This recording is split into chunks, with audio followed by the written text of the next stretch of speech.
This is Connie Chung. Chris Baker isn't here, but why don't you leave a message for him? Smelly bitch, smelly bitch. News, Talk, and Entertainment Radio, 610 WIOD presents The Neil Rogers Show. To talk with Neil, call 751-WIOD in Dade, 524-WIOD in Broward. Outside the 305 area code, it's toll-free, 1-800-944-WIOD. And Cellular One customers can call pound IOD at no charge. Now, The Neil Rogers Show on News, Talk, and Entertainment Radio, 610 WIOD. No solamente es Hank Goldberg, también es un hipopótamo. Oh, well, bless my soul, what's wrong with Lisa Marie? Now we got a pervert up the family tree. Spinning in my grave and I'm about to throw up. I'd kick his ass if I could get dug up.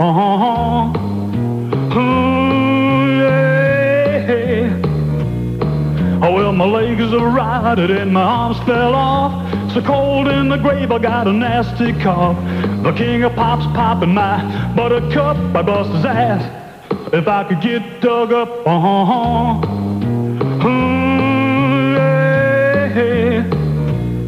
Well, I'll break his jaw and give him two black eyes.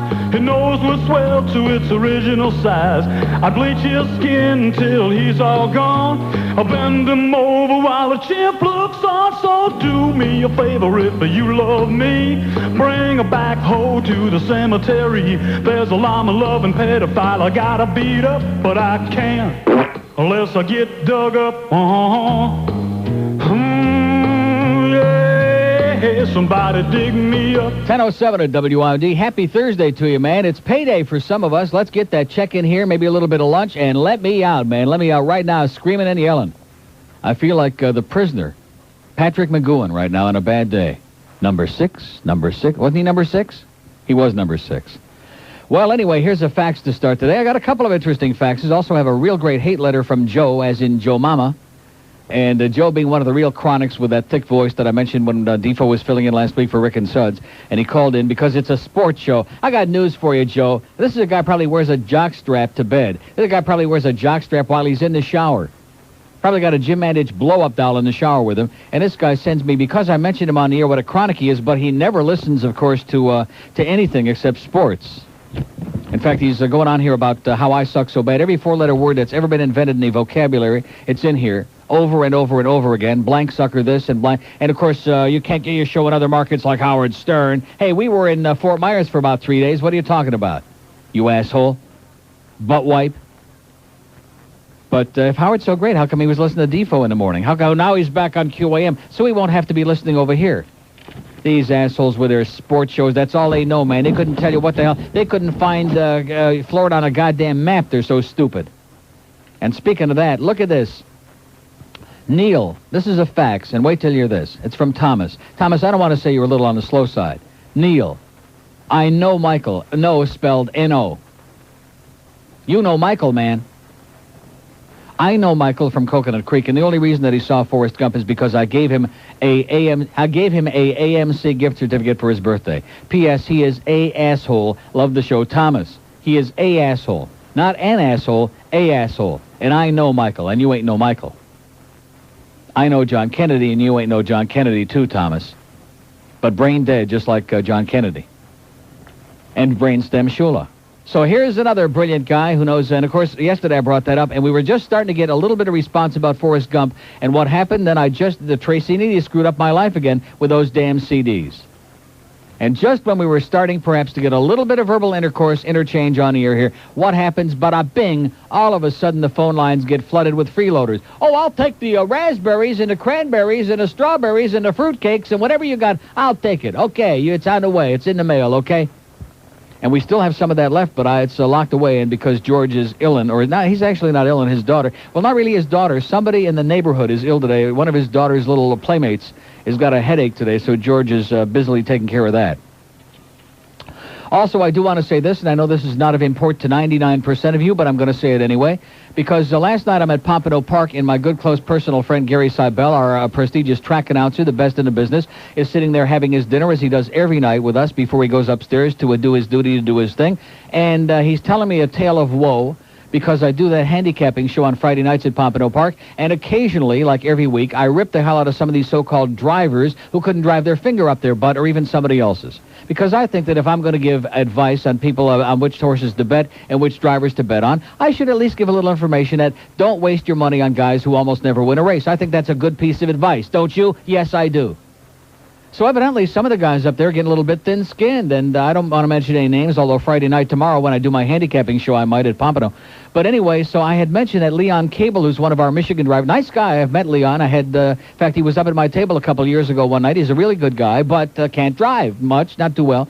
And I mentioned, oh, this guy gets lost out there. Well, guess what? Last night I got the program right here in the 8th race. Here's number 1 quality guy to be driven by Leon Cable. Gary Seibel comes on the PA. Ladies and gentlemen, a late driver change in this 8th race. Number 1 will be driven by Kevin Wallace. Kevin Wallace, of course, is God, the greatest in the world, or at least here anyway. And guess what? Quality guy goes off at 7-1. I got him in the double, which paid like $57, and wins the race. A tough trip, first over on a sloppy track, and Kevin wins, whipping and slashing and driving. Can't even see where he's going. Wins the race. Which, if Leon was driving, he'd be finishing that race right about now. Here he comes. So, you can bitch and moan all you want, but I rest my case, okay? That, to me, I think I embarrassed Leon to putting a real driver on that horse last night, and he wins the damn race. So, you see, 100% of something is something, Leon. 100% of nothing is still nothing. Whatever the hell that means. In other words, get some real drivers on those horses, all you would-be guys, and stop bellyaching and stop being such a bunch of crybabies, okay? Stop being such a bunch of pussycats. Anyway, also, BellSouth Mobility is dead. You do know that. I'm still a little bit leery. Hey, how's Ronnie D doing? I'm still a little bit leery. Oh, I got so much to say about that, about yesterday's Phil Hendrie show. Although we can't say, now which one can we say? We can say Ronnie D, but we can't say Ronnie B. So you got to leave a little pause in there because we say Ronnie B, they get upset. Because, I don't know, B as in bewildered. But anyway, the BellSouth thing comes first. I don't know. I'm a little bit leery because, once again, they haven't been very specific. In fact, they're not specific with us about anything. Between Bob Green and Steve Nickelbag, who is busy doing his Karen Carpenter impersonation and doing a great job of it, by the way, we don't know anything about what's going on. We just get a memo on one day. Well, as of a couple of days, BellSouth Mobility is going off, and they're disconnecting, and too bad for them. We'll still have the purple line, and that's it. Well, yeah. There's got to be more to it than that. And then I asked the question of our general manager, well, what's the deal behind it? Well, they didn't want to be associated with us anymore. About 45 days ago, they told us, they gave us notice, they don't want to be associated with our station anymore. There's got to be a little bit more to it than meets the eye. So I wouldn't be surprised if some of our listeners out there have called BellSouth Mobility, like that last guy that was on with Rick and Suds a few minutes ago. I want to get some reports, some spy reports on what they're saying and what this is really all about before I really go ballistic, because I think, as usual, being hosed here, really good. 10:13 on your all-hose station, WIOD. 610 WIOD. We're trisexual. We'll try anything. All right. Speaking of that, by the way, big piece in the paper today. Can I say big piece? I just did. Or a hot piece in the paper today about Erin Somers. There she is. I tell you, that picture, it doesn't do her justice. And that's not Larry Justice either. Boy, is he a goofball or what? He is really sad. You should hear what Jason just said about Larry Justice. But anyway, phone sex. Here it is. Erin Somers is bringing passion phones. Or is that passion phones? Oh, sorry, Sonny. Her very adult, warm, open, honest discussion about sex to local airwaves. And this again by Melissa Ruggieri. Melissa Rogers. A nice Italian girl, eh? Up your nose, eh? But, and of course, like I said before, if you're a woman... See, Randy always used to bitch, if you're a woman on the air, you don't get any publicity. Women on the air. I don't buy that at all. Women on the air get like 100 times more publicity than anybody else. And I've got my flight to Sweden booked already. I'm getting the change in a couple of months, and that's it. Get back in the newspaper. In a smoky murmur that could soothe a rabid dog, Erin Somers apologizes for calling 20 minutes late to discuss her Miami-bound radio talk show. Squirt, squirt. She is contrite but not flustered. After all, what could embarrass someone who makes her living talking about orgasms and Squirt, squirt. oral sex? Somers is the newly defied... What is that? Deified. Don't use big words like that, Melissa. We don't understand those here. As in... No, God. The newly deified sex goddess of Florida radio, whose passion phone show hits WIOD on Monday night. She dabbled in sundry jobs. She dabbled in it before coming to this thing. And it goes on and on and on and on. And it's going to be great. We love you, Aaron. We're waiting with bated breath, and so are all the guys in the audience. They're breathing hard already. They're working on it, including that Joe out there. He'll be listening. He'll be pretending to be listening to Sports Talk on QAM, but he'll be listening, and he'll have his instrument in his hands. I guarantee you that, okay? Mr. Intellectual, with all your stinking four-letter words and all your radio expertise, you chronic... Oh, man, what a dick. Okay, where are we going here to... and I got a million things about that Ronnie B thing yesterday, but I want to, stretch that out a little bit. I don't want to lay it all on you right away. Here's Belle Glade. Hello? Neil. Yeah. Good morning. Hey, question. If one of your dogs takes a dump and you don't want it, you're giving it away for free. Can I have it? Yeah. No problem. Hey, listen. I called you It's in the bag. It's in the bag? Yeah. Excellent. I called you last week requesting a bit... Is that the little one or the big one? I like the big one, please. Okay. Hey, if it's free, I want it big. No shortage. Yeah. I called you last week requesting a bit, and you couldn't come up with it. What is that? It was a John Bobbitt honeymooners thing. Did you ever find that? Yes, what are you talking about? I couldn't come up with it. My God, I searched and I scoured and I played it for you special, and you weren't listening to the show when I played it, you maniac, Did you play it the same day? No. Oh, okay. My humble apologies. All right, I got it right here. I'll play it in a couple of minutes. My God, I went through like a mental hernia to get this. I heard just it. for you. Just for you, and you weren't there when I needed you the most. You weren't there. I appreciate the effort. Sounds like a great song to me. Just when I needed you, you were gone. Where the hell were you? Well, and Neil, in closing. Yeah. Chicken Little, I plucked them out. Oh, all right. Well, he redeemed himself there beautifully. That was a lovely thing. Well, see, now that's why BellSouth Mobility doesn't want anything to do. It's not us, it's you people. As Ross Perot would say with those beady little eyes and those big, embarrassing ears, it's you people. That's the problem. Because they just don't want guys who talk about chicken pluckers on the air using their phone. Of course, he was on Cellular One, and they don't mind that at all. In fact, they're pleased. They're delighted. And the Cellular One line is open and available, by the way, at Pound IOD. And if that thing don't start ringing heavy-duty pretty soon, I'm going to get really upset. Because it's going to prove to me that thing still is a waste of time, and we don't... See, if this were if this were an activist, if this were a spark plug kind of a town where you could light a fire under the public, the only groups who can light fires under their audience are the ethnic groups. All they got to do is come on and fart, and right away everybody is marching. They got a 10,000 people parade. They want to raise money for some illegal aliens. They got $500,000 in 2 hours.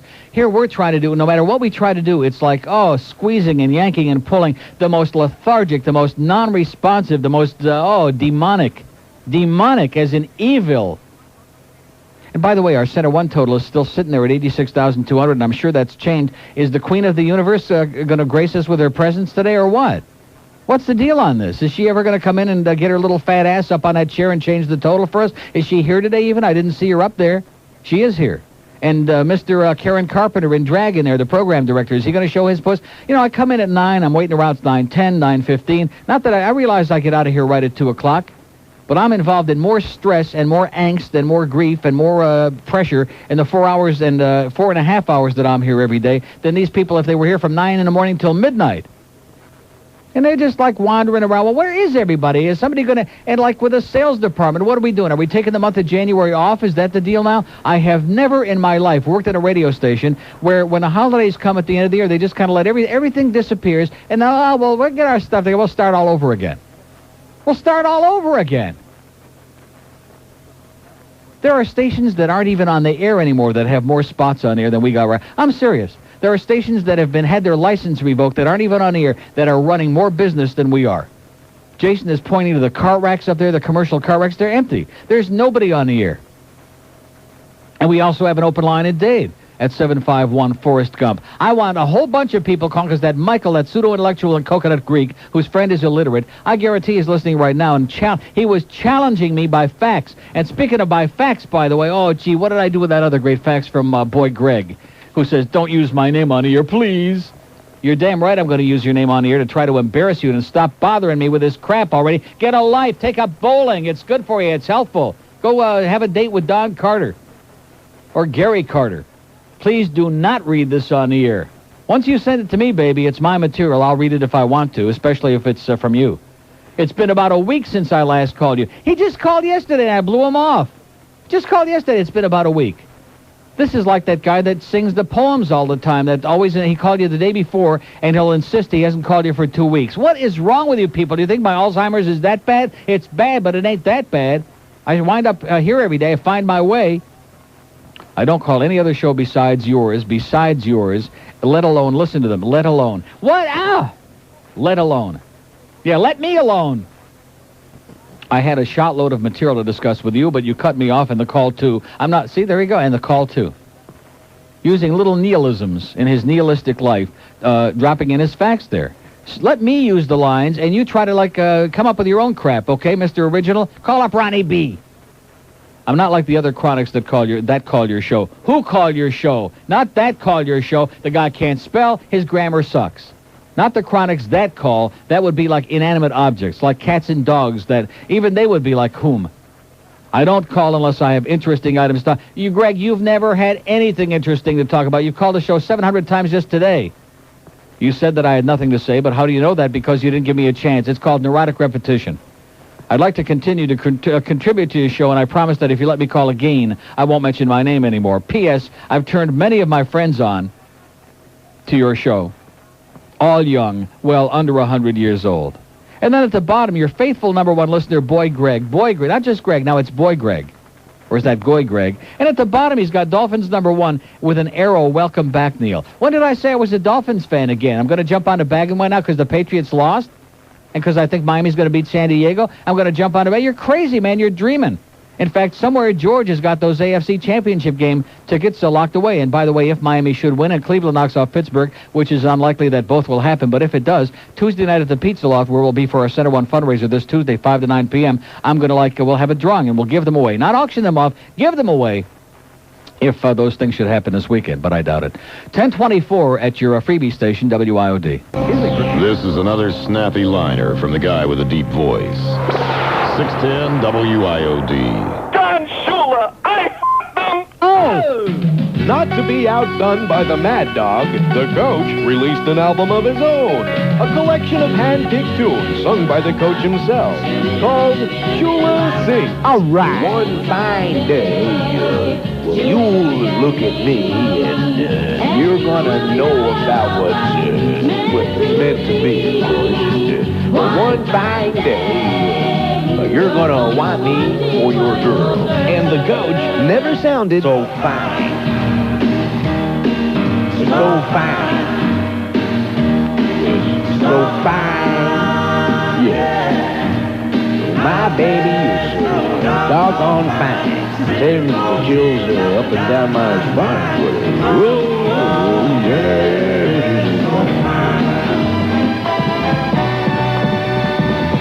One fine morning when I wake up, wipe that brown from my eye. She's in love with me and I feel fine. And for a change of pace, the Coach's all-time favorite. My gal is red hot. Your gal ain't doodly squat. Well, my gal is red hot. Your gal ain't doodly squat. And she's got my money, and now she's really got a lot of it. Well, he's so fine. So fine. Shula Sings. Fine. Available now at Blockbuster Music. Well, that's fine. And I'm fine. That's fine. Brainstem Shula Sings, man. It's numero uno already. We need some help. 1028 at WID. By the way, that other bit is in a machine already for that guy that's getting very nervous, that Jackie Gleason, a Honeymooners bit. My God, I went through that exhaustive thing to find it. It happens every time. It's like that Elvis Get Dug that I played at the start of the show today. Get Dug Up. And I went through that big song to dance, and I scoured through 8 million discs, and I finally find it. I played it about 4 times in 2 days just to make sure that guy didn't miss it, because he was like dying. He wasn't going to be able to conduct business in his life unless he heard it. And like 3 days later, oh, by the way, did you ever find that? This is like your life, man, 10 to 2. You don't have time for other crap. You better get your priorities straightened out. Here's Weston. Hello. Hey, Neil. Good morning. Yes, sir. First of all, I'm going to call every week and say BellSouth sucks. Yes? On hold for 20 minutes. Not your fault. It's all their fault. Got to pay for it. Yeah. And secondly, where'd Bob Soper go? Bob Soper is snuck him history. out. Bob Soper is dead meat on this station. Jeez, now WIOD eased it to him, huh? We got the Weather Channel now. That sucks. Yeah, I agree. Oh, well. That's part of our new deal that Karen Carpenter got for us, the Weather Channel weather. Woohoo! Yeah. Well, in case you don't have the cable, in case the Weather Channel goes out on your cable. All right. I just want to find out where Bob was. Thanks. He's over there at Channel 6. He's still doing it. Take care, Neil. Okay, see you. Okay, good phone, too, by the way. Probably bought it from BellSouth. We have an open line in Broward, 524, and the green line where they just, see, they have no interest in us in the green line. They don't put on a pretense. Although if you are in Boca and you call, we'll give you something right away. 1-800-944-9463. 1-800-944-WIOD. If you'd like something really great at no extra charge and you live in Boca, call immediately, if not sooner, and you're going to get something amazing. Trust me. Here's Pompano. Hello. How you doing, Neil? Okay. You have a Hank Goldberg spy report. Yeah. Somebody called him up last night and asked him what he thought of Mandich. And he said, well, you know, it's the guy's job to analyze games and not to hoot and holler. Hey, stupid! Yeah. And every time the radio broadcasts come into ESPN, everybody starts goofing on him. And he says, I respect Jim, but I'm embarrassed for him half the time. Is he really? Yeah. I'm embarrassed for Hank all of the time. But I started to get mad. I mean, we love him. We love our... Everybody loves the Mad Dog. Hank is just sour grapes because, you know, keep in mind, the guy is calling in asking the man who used to be the so-called color man, who's about as colorful as a dead frog, color man on the Dolphin broadcast with Mr. Weaver. You do remember those days, not too long ago, a couple of years ago, right? Sure do. So he lost the job, which you know he'd give his left and right nut for to have that job back. So now, every opportunity he gets, he's taking shots at Mandich, which, again, Mandich is over here, he's over there, so he's just another cheap shot. Exactly. Hank lives in a dream world, okay? Hank fancies himself. He wants to be Larry King. He wants to be Neil Rogers. He wants to be Howard Stern. He wants to be Jim Mandich. And in the meantime, he's just Fat Hank. Exactly. He's a That's all he lunatic, but he's our raving lunatic. And I know I'm not the only one that turns down the sound on his TV and listens to Mandich. If we didn't have Mandich on the Dolphin broadcast, there wouldn't be 6 people listening to this radio station during Dolphin games. Yes!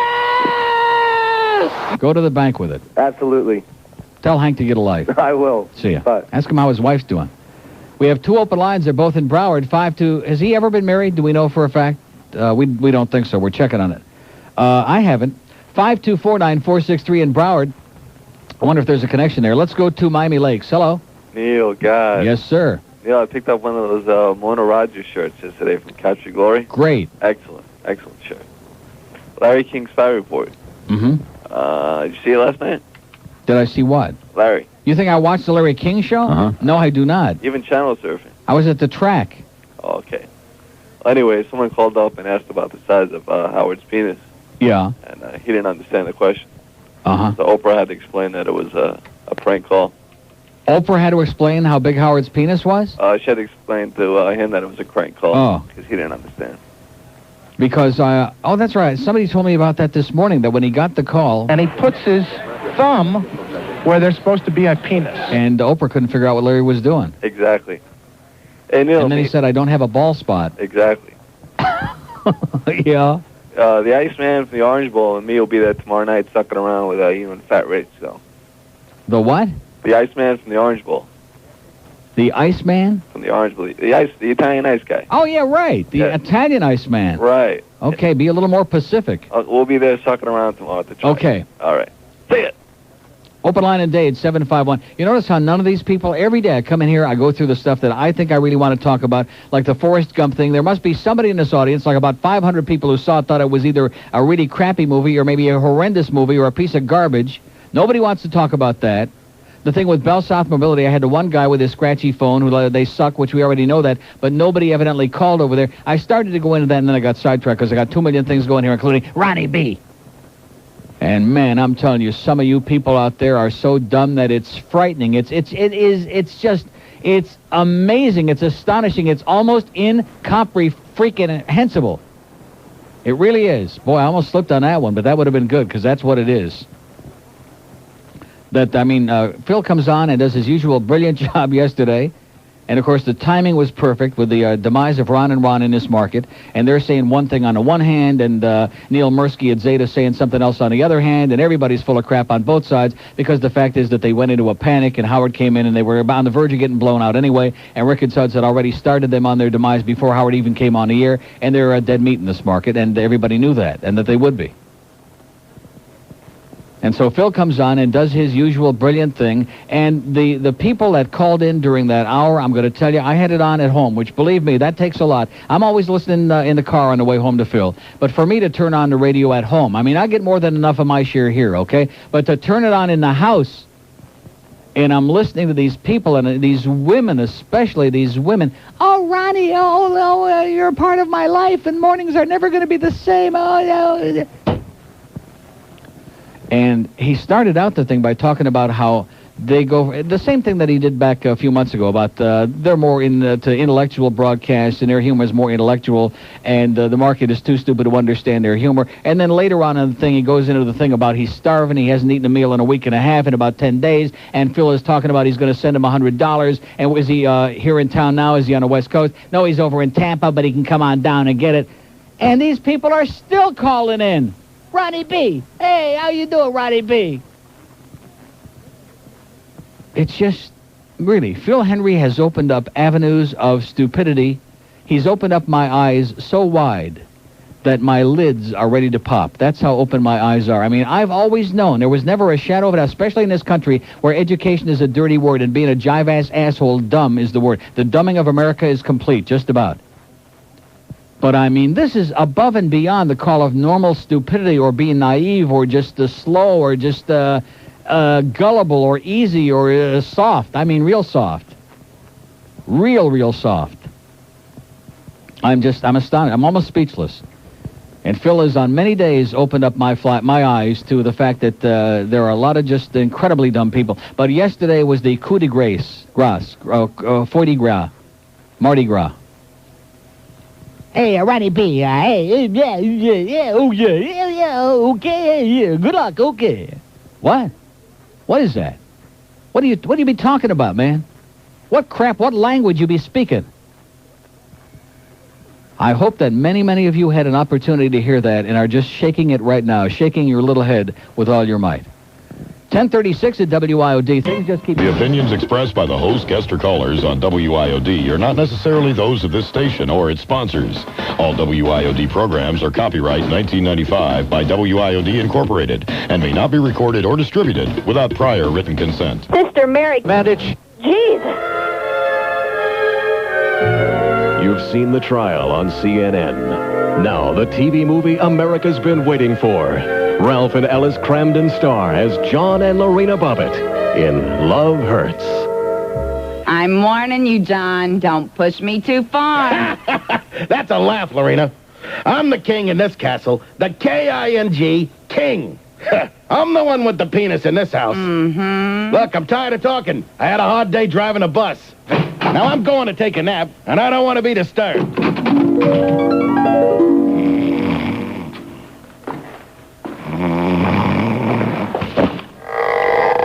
What was that?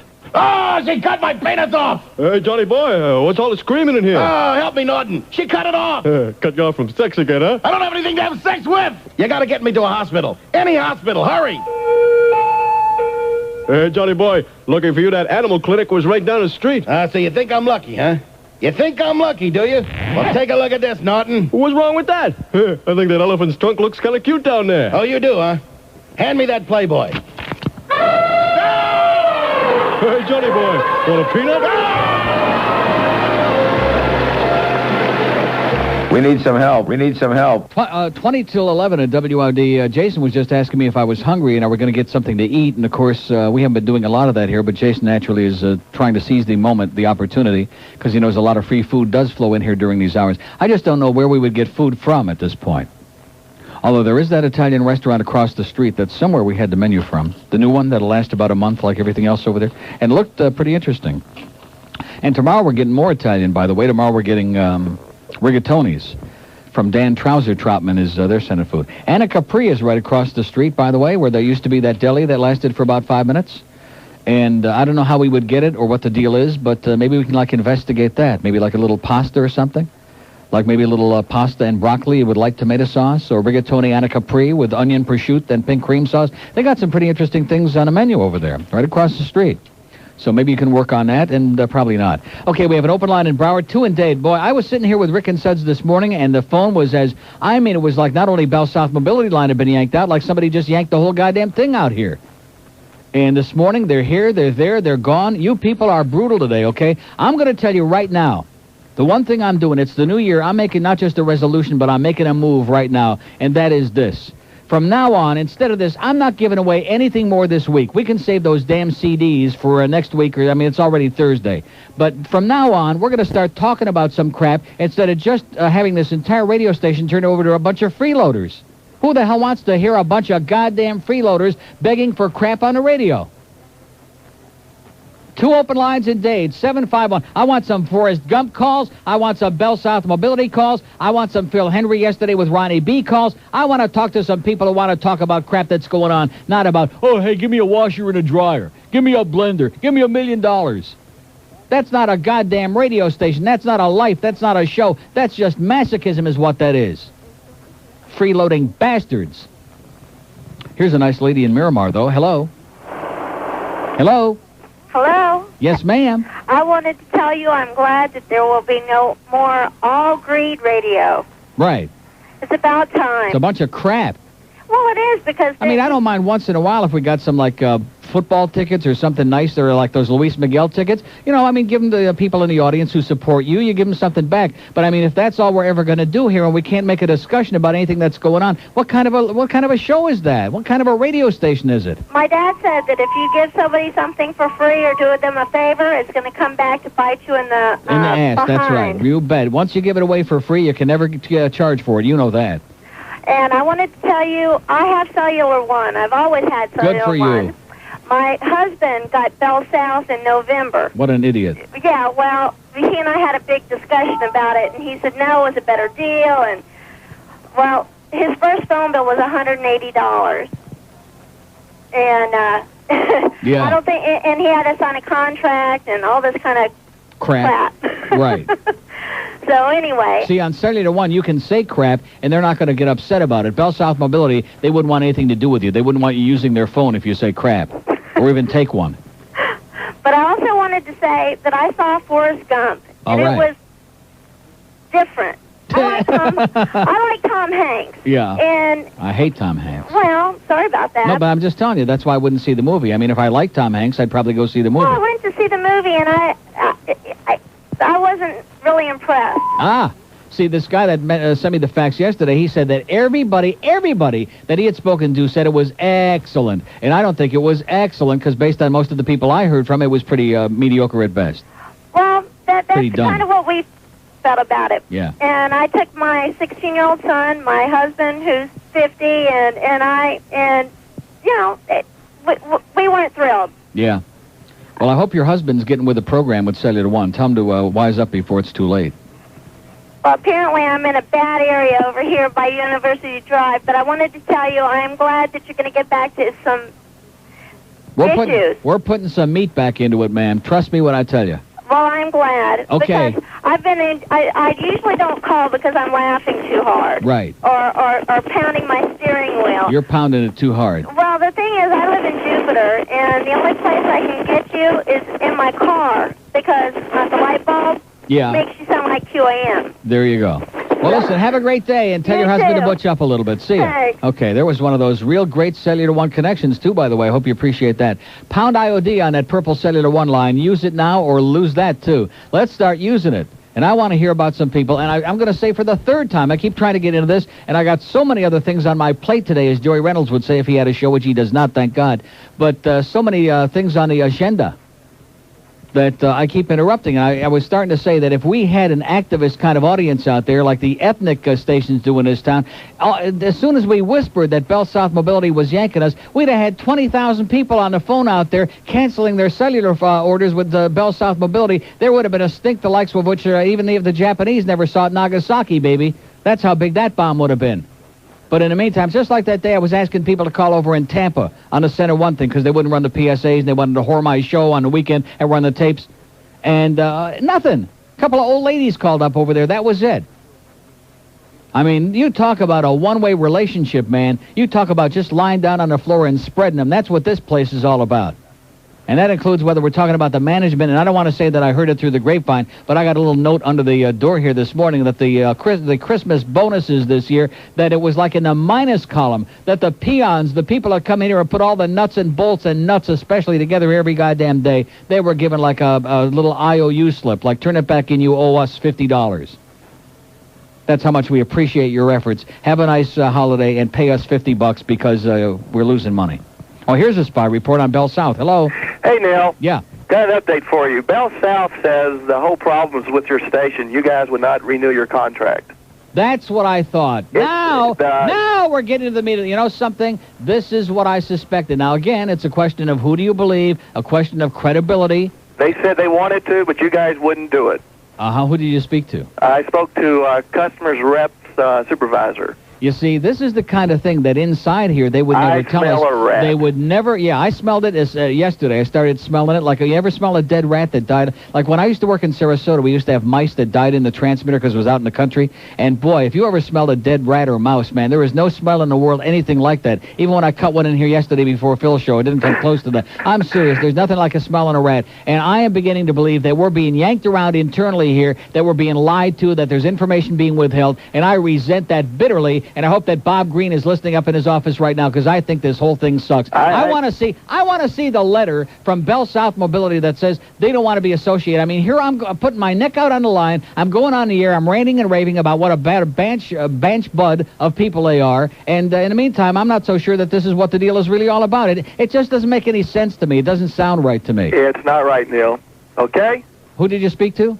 I spoke to a supervisor of the customer service department. Yeah. They're quite upset about it themselves. Are they really? They really are. What possible reason could we have for not wanting to renew the contract? I guess it's a business decision.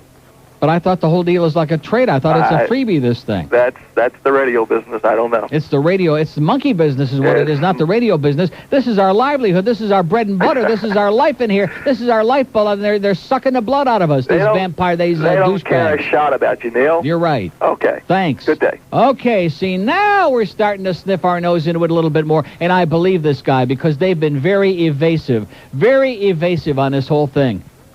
And I challenge Bob Green or that nickel-bag douchebag, Karen Carpenter lookalike in here who calls himself a program director. I challenge them to come on here. I'm not talking about one of Phil's voices. I'm talking about come in here and tell us the real story, what's going on with the BellSouth Mobility line. And why all of a sudden, like one of our very important lines, our communication, our link to the outside, to the intellectuals on the outside of this building, our link to the public, our link to the masses, why that's gone. Don't you doubt the veracity of these things that we've been... Even Jason, who knows that these people are a bunch of pudwhackers, even Jason's nodding his head and said, I think they're full of crap, if you ask me. Because certainly there would be something a little bit more specific, a little bit more detailed, but they've been very shady and very elusive and evasive. And every time I ask a question about, well, what's the real story on it? Well, how about that Pat Curry, huh? Like I asked, what's Pat Curry doing in here yesterday? And it's a big joke. You can't get straight people out of these answers. Where are we going? Oh, here's another spy report. Hello. Yeah, right. I'm on my cell one line. It's my dime, and I've been waiting. But I thought I would give you a little thing. This other guy kind of stole my thunder. That's okay. I called at 9:20, customer rep. I got a hold of a Mr. Bowers. Mr. Bauer? That was not Johnny Bauer, was it? I don't know what his first name was, Hank. but at any rate, I said, what was the scoop? I said, we enjoyed the BellSouth line, of which I used to have, which I no longer do. Right. And he indicated that they were, in fact, extremely upset, that they were happy with the relationship, that they did get a good advertising program that they felt from you, and they really had no understanding, or maybe they did, and he wasn't telling me because I was just somebody calling. They had no understanding of what? Well, they had no understanding exactly why IOD didn't want to be associated with BellSouth any longer. And they were upset with it because... Wait a minute. WIOD doesn't want to be associated with BellSouth Mobility any longer? And he couldn't understand that because he thought it was a good deal from his position as far as BellSouth, that it was a good deal for both of you. And, of course, it was. Well, that's what I mean. And now you're down to cell one, and, of course, I'll never be able to get in and all this other stuff. So, for some particular reason, and, of course, you're the only one or somebody going to find out at IOD exactly why they blew out BellSouth. I have no clue. But at any rate... they are concerned about it, and they didn't want to lose the deal because they thought it was a good revenue enhancer from them as far as advertising. My God, all day long. Well, okay, BellSouth, and now that's no longer Of course. They were getting like 80 billion mentions every day on this station, and we were getting like free phone calls for all you people out there with your cell phones. That's the way the deal works. Anyway, I got to go, but I thought you'd be interested in that, and I'd really like to know why IOD blew them out the door. Believe me, if there's anybody going to get to the bottom of it, I'm digging. I got the shovel out right now. I'll talk to you later. Thanks a lot. Aha! See, that's why I try to get you people involved in this stuff, because internally here, all I can say to these upper level and middle level and... You're a bastard. Exactly. and they put us on the air and stick our necks out. Just keep sticking out a little further, okay? Here comes the old machete, right down on your neck. And go on here and try to speak. In the meantime, you don't have any goddamn information. They're just playing with us here, man. There's some kind of game going on in this place. And before we come back from the 11 o'clock news, during that 11 o'clock to 11:05, I'm going to go just storm up and down the halls and start, like, spitting in every direction and find out what the hell's going on in this toilet of a sewer of a wonderful place. The wonderful Isle of Dreams, where it's 10:52. 610 WIOD, the other electrically powered toy for adults. Good for you, man. And I second every emotion. 10:54. In fact, I got something I want to play right now that I think is the timing is perfect for it right here.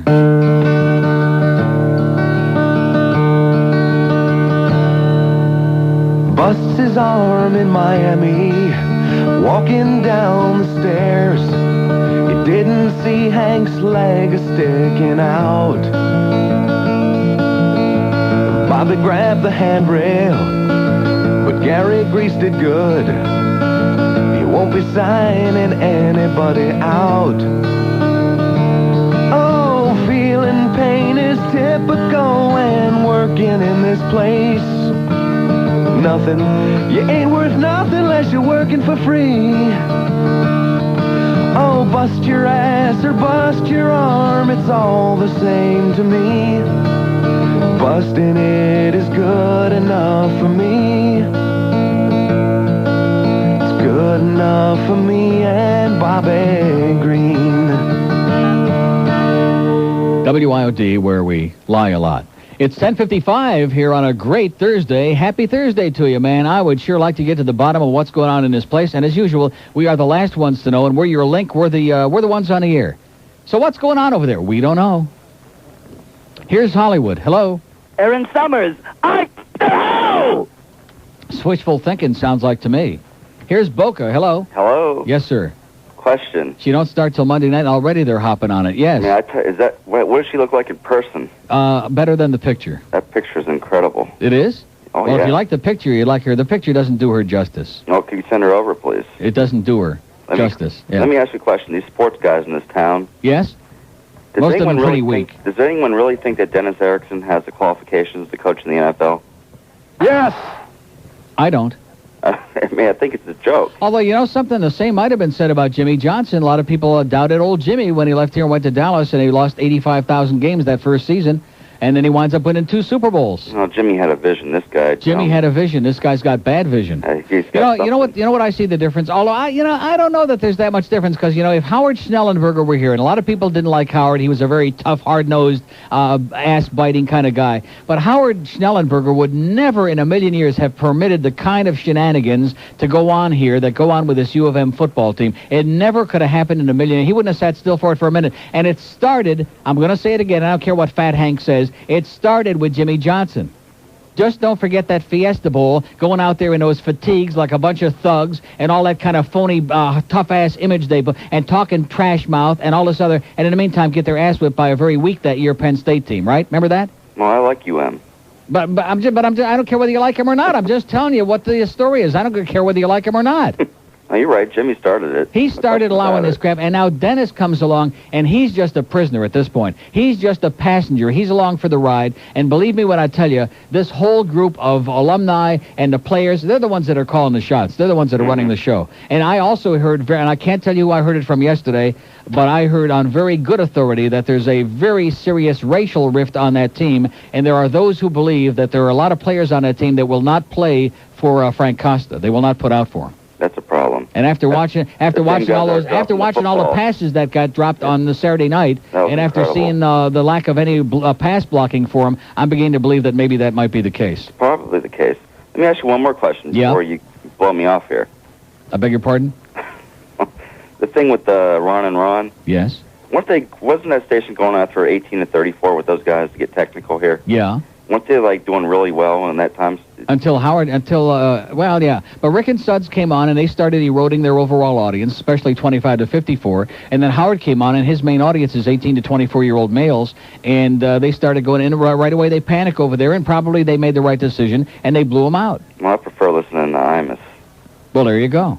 On 1290. Where are you? I'm in Boca. Oh, well, then you can hear it. That 1290 booms pretty much everywhere. seems like. Well, you can hear it like from Central Broward North. Not too bad. You can hear it. I haven't really thought one day of even tomorrow morning. If I'm thinking of, I'll have to. Is he still alive? Yeah. Because if he was like really alive, he was really great, you know. But we'll see. So what do I get? You get my best wishes. How's that? For a great New Year. Okay. And go Canes. Go Canes. See ya. Far soon, we hope. We'll pack you sandwiches.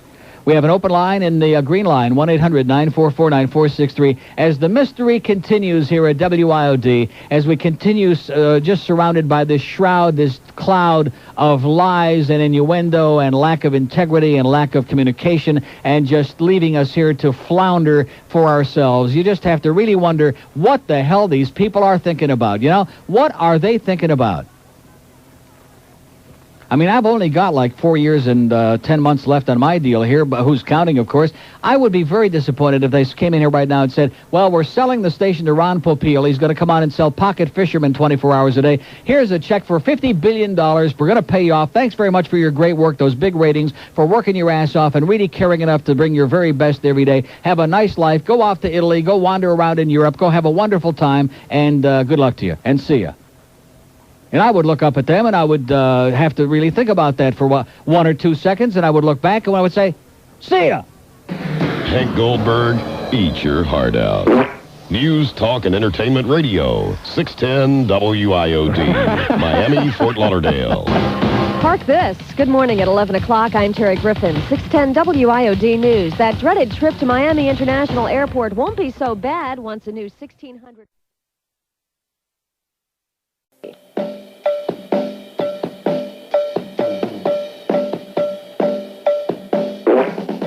News, talk, and entertainment radio, 610 WIOD presents The Neil Rogers Show. To talk with Neil, call 751-WIOD in Dade, 524-WIOD in Broward. Outside the 305 area code, it's toll-free, 1-800-944-WIOD. And Cellular One customers can call pound IOD at no charge. Now, The Neil Rogers Show on News, Talk, and Entertainment Radio, 610 WIOD. Oh, my God. If you play Hank Goldberg again, I'm going to fucking throw up. What's the deal with the grand old party? Acting tough since they climbed on top. Don't they realize in just 2 years they might be on the floor and looking up? And the other side is acting so pathetic, like it's a bad disease to be democratic.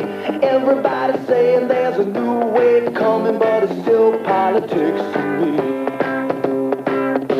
Oh, it doesn't matter what they say they're gonna do, 'cause they never seem to get it done. To save the middle class, they say they'll cut the tax, but they wind up fighting over guns. They must think we're really done. Don't matter what party was elected, 'cause the other one is gonna scream. Now they're saying that they'll all work together, but it just ain't how it seems. A demagogue is the new House Speaker. Every day's their old brother's getting weaker. Democrats, Republicans, liberals, conservatives, it's all politics to me. Everybody says there's a new wave coming, but it's still politics to me. Well, let's take a vote and find out. It's 11:07 at WID. They know, but we don't. As usual, the audience knows. Let's find out from the audience who's going to be on starting Monday night at midnight, okay? Maybe it's Chris Baker, but I'm pretty sure it's not. Although this article in the Sun Sentinel says his show hasn't been rescheduled yet. A new time slot has not yet been decided for the Chris Baker show. What the hell does that mean? Don't got any new time slot. I just all these bizarre things going on here that nobody can figure out. This is Connie Chung. Chris Baker isn't here, but why don't you leave a message for him? Good luck, Chris. You'll need it. And don't buy a house. But seriously, so I just went into our Steve Nickelbag, Karen Carpenter and Drag program director, and he tells me that this, whatever BellSouth Mobility is telling some of these people is absolutely incorrect, sir. It's full of crap. So Liar Liar, Pants on Fire, we got a letter from them about whenever the hell it was, saying that they were exercising a 60-day option that evidently was in a contract with this radio station, and that they were opting out and did not want to continue with the BellSouth Mobility line on WIOD, and that in the letter there was no explanation offered. And evidently, from what I had heard before, and Rick was just telling me, in other ramblings and rumblings around, the deal was they didn't want you people saying whatever it is you're saying on their phone line, and didn't want to be associated with us, and whatever's going on in the air here, period. So if there are people at BellSouth, and I hope they're listening right now, and I'm sure that some of them are, if you people, there we go with that line again, if you people are telling your customers that the reason that we don't have and life goes on. We still got 80 million calls on the board, but it's a pile of crap is what it is. And it has to do, again, with this business of censorship and pressure and all this other garbage that's going on in America today, supposedly where we have a First Amendment, but it's only good for people who want to shoot up abortion clinics. And if you want to do a radio show or a TV show and Newt Gingrich or some other right-wing asshole don't like it, let's pull them off the air. Let's pull the BellSouth line. You're a bunch of liars over there at BellSouth Mobility. That's what I say. If the information I'm being given inside here is correct, and I'm sure that nobody in this radio station would ever deceive me, would ever twist the story, would ever embellish it in any way, shape, or manner. I'm positive of that. Then you people over there are yanking the chain of these callers. And I had two of them back-to-back right there who talked to Johnny Bauer, or whatever the hell his name is, and they're going to start getting pretty upset when they find out that they've been deceived, as in lied through somebody's teeth. Here's Miami. Happy Thursday. Hey, Neil. How you doing? I was listening to that financial show on Waxy yesterday, and someone brought you up, so to speak. Yeah. Can I hear it? Can I hear what? Here it is. Get out of here. Can't play their crap on the air. What is wrong with you people? Is this man listening to this show or what? Who the hell gives a... He's listening to Waxy. He's listening to a station for 200-year-olds, and he wants to play a piece of tape on the air here. Bring up this, you idiot. We have an open line in Dade, 751, and look at the purple line, the cellular one line. This is what we are left with now. This is the line that nobody ever called on in the first place, and now this is our link to the 75-80% of our audience that's out there driving for a living, riding and toiling up and down, just tearing their hair out by the roots. Pound IOD, baby, before it's too late and we lose that one, too. Here's Hollywood. Hello. Hollywood. Hollywood. That's you. Yeah, that's me. Oh, my God. I almost fell asleep, and I have to go to work. Almost fell asleep? No. Well, it's a good thing I woke you up then. I probably saved the day for it. Oh, my God. Neil? Yes? Am I talking to Neil? I just wanted to say, Gesundheit, Keppel, I could listen to you all day. Oh, my God. Anyway, I met you at Aventura when you were there. Yeah. I was the first one there to see you, Ruth. I don't know if you remember. No, I don't, Ruth. No, that's okay. That's okay. I don't expect you to. We had at least 10 or 12 people show up that day. It's not easy to... No, I was there before anybody. No, that's okay. But I just wanted to tell you that I saw the listened yesterday to the Ron and Ron things. He was so pathetic and he was so, I can't think of the word now. Who is pathetic? Ron, the one that Ron Bennington.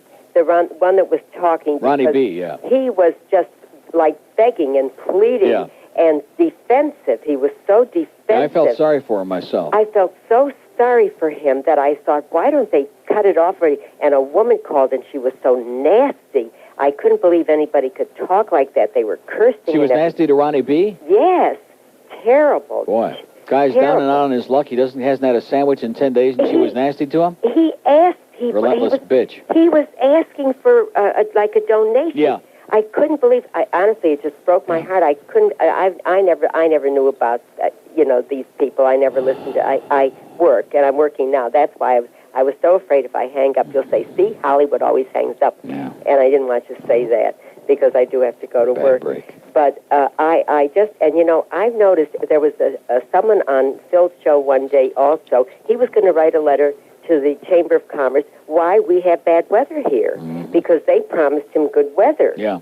And I mean, these idiots that call and say... It's frightening, isn't it, how dumb people are? It really is. It's astonishing. Oh my, it's so... Well, I see it all Naive, around gullible, me. yeah. It's just frightening. Yeah, but I don't understand... Terrifying. Why... Oh, you're the only one. Honestly, I know. You say I'm the it only as one that can see through all the bull crap.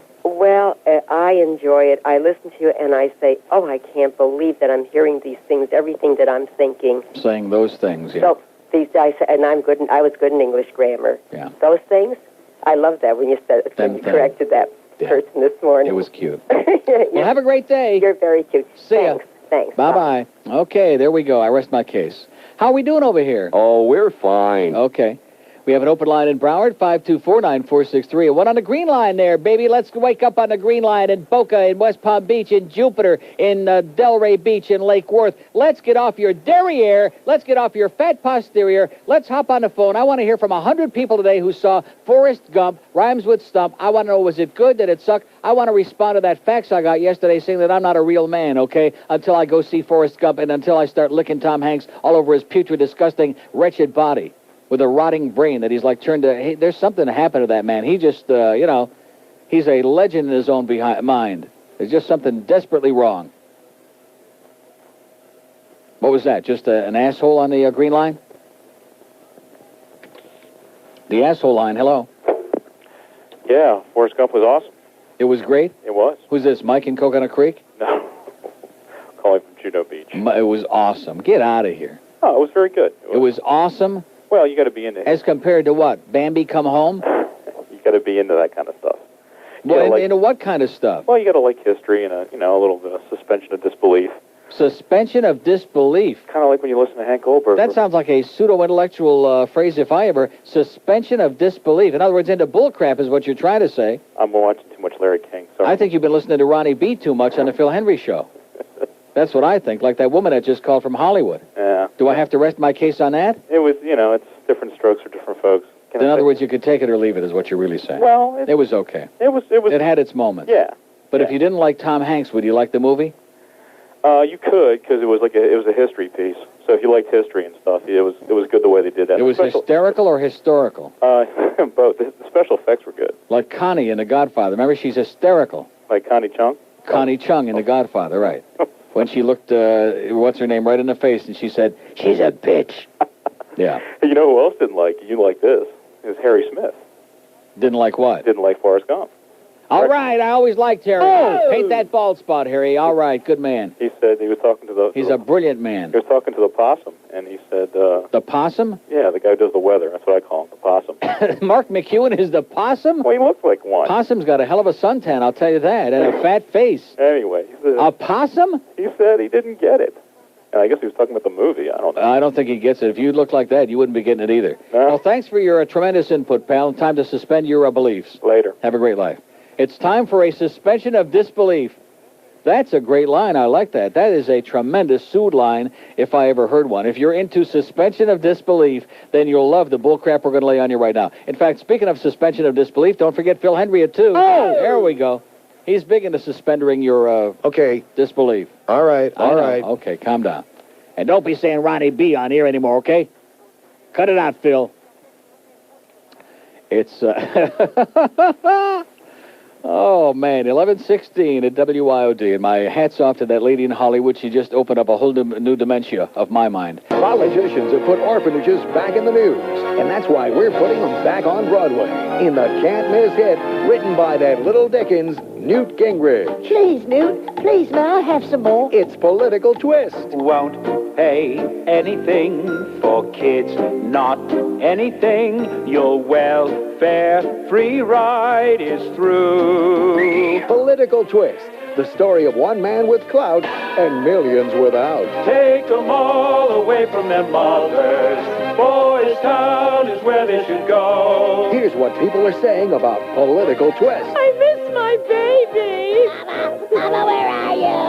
You don't give a hoot. He's trying to hose us. Political Twist. It's the musical for the 90s, the 1790s. 11:19 at WIOD as we drift back into the dark ages with Newt and Bob and the ganze Mishpoche. It's a beautiful thing, ain't it? And, of course, everybody else is just rolling over and say, hey, stick it to us, baby. We love it. We like it. It feels great. Let's go to Aventura. Hello. Hello, Neil. Yes? How are you today? I am really porked off, I'll tell you that right now, with the lying people at BellSouth Mobility. How do you like that? Lying to the public, turning it around, trying to say that it was our decision when it was indeed not. How do you know? So I'm told. Well, so you're told. No, listen, even the people in here would never go to that depth to lie about a thing like that. They wouldn't do it. I hope not, Neil.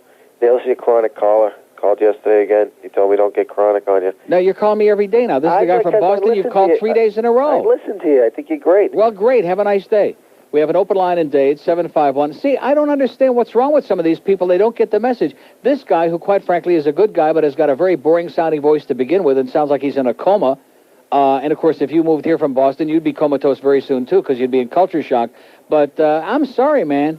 Cut the crap. Call like once a week would be good. That's a nice... If you want a definition of chronic, it's somebody who calls more than like once a week, maybe twice a week if they really have something meaningful and important and stimulating and testosterone-inducing to contribute. Otherwise, give it a rest. Be a little passive. Lay down and take it like we are right here. Take it like a man. And listen. Oh, that's very sad. Sad indeed.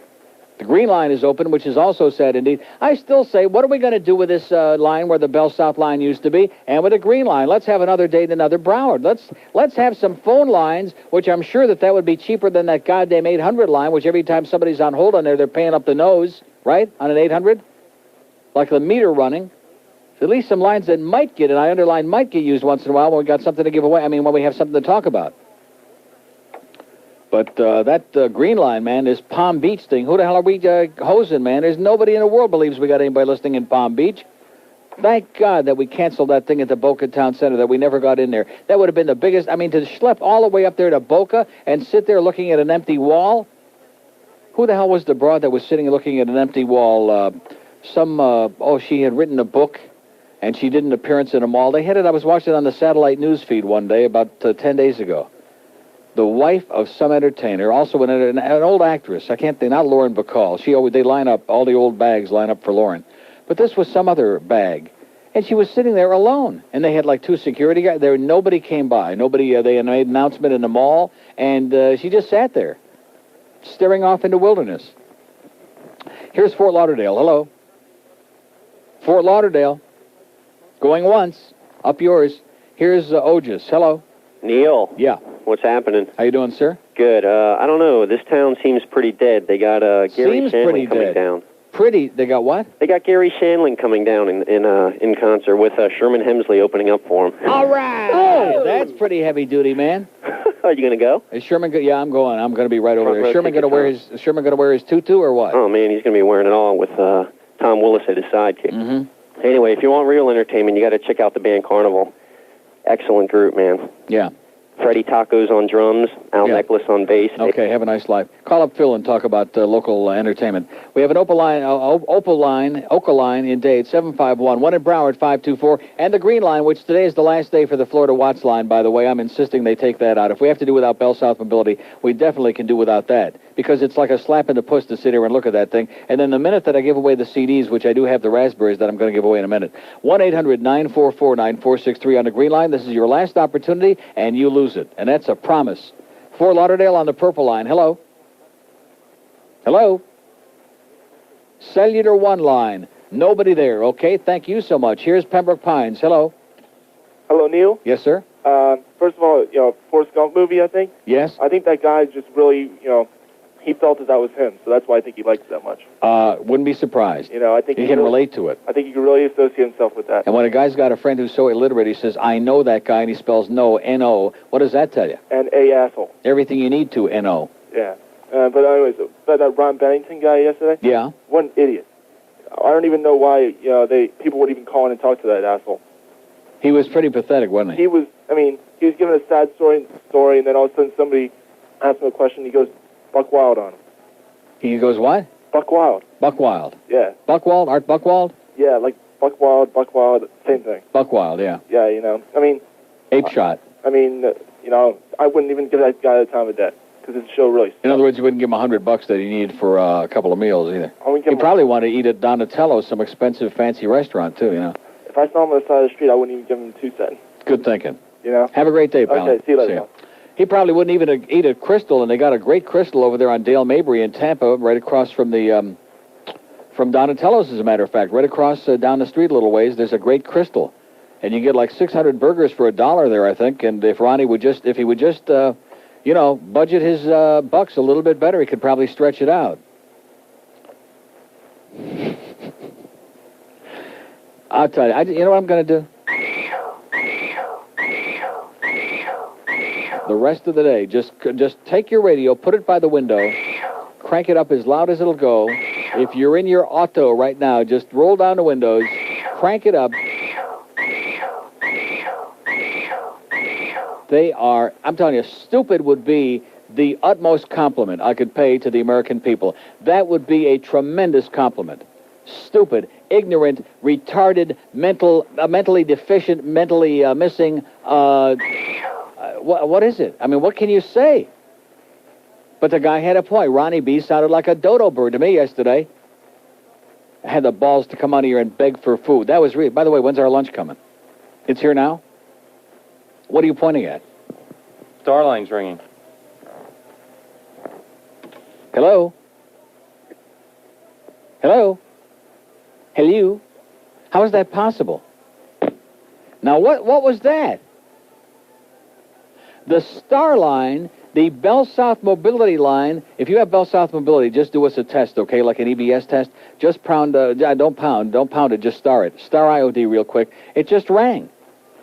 And then that click was the same click that we would always hear, like the click.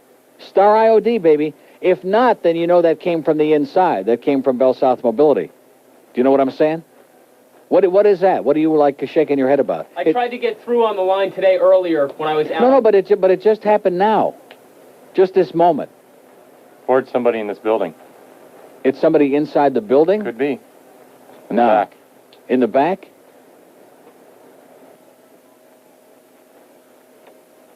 I don't think so. I think it's somebody at BellSouth Mobility dicking around with our phone line. That was very, very interesting. It just rang. It just rang. The goddamn thing just rang. I'm going to tell you right now, you people at BellSouth Mobility, man, Luca Brazzi has got a big fish in his vest, and he's going to deliver it to you like in a second or two in a plain wax paper wrapper.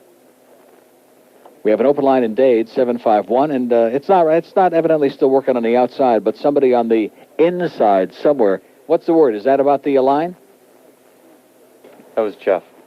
Jeff who? Ponytail. Jeff Ponytail? What the hell does he want? We got a radio show to run here. We got an important crisis here, and goddamn Jeff Cohen is calling here again to get his name on the air? Bug off! Needlehead. What an idiot, man. Just get it. What did he want? Say the Starline doesn't work.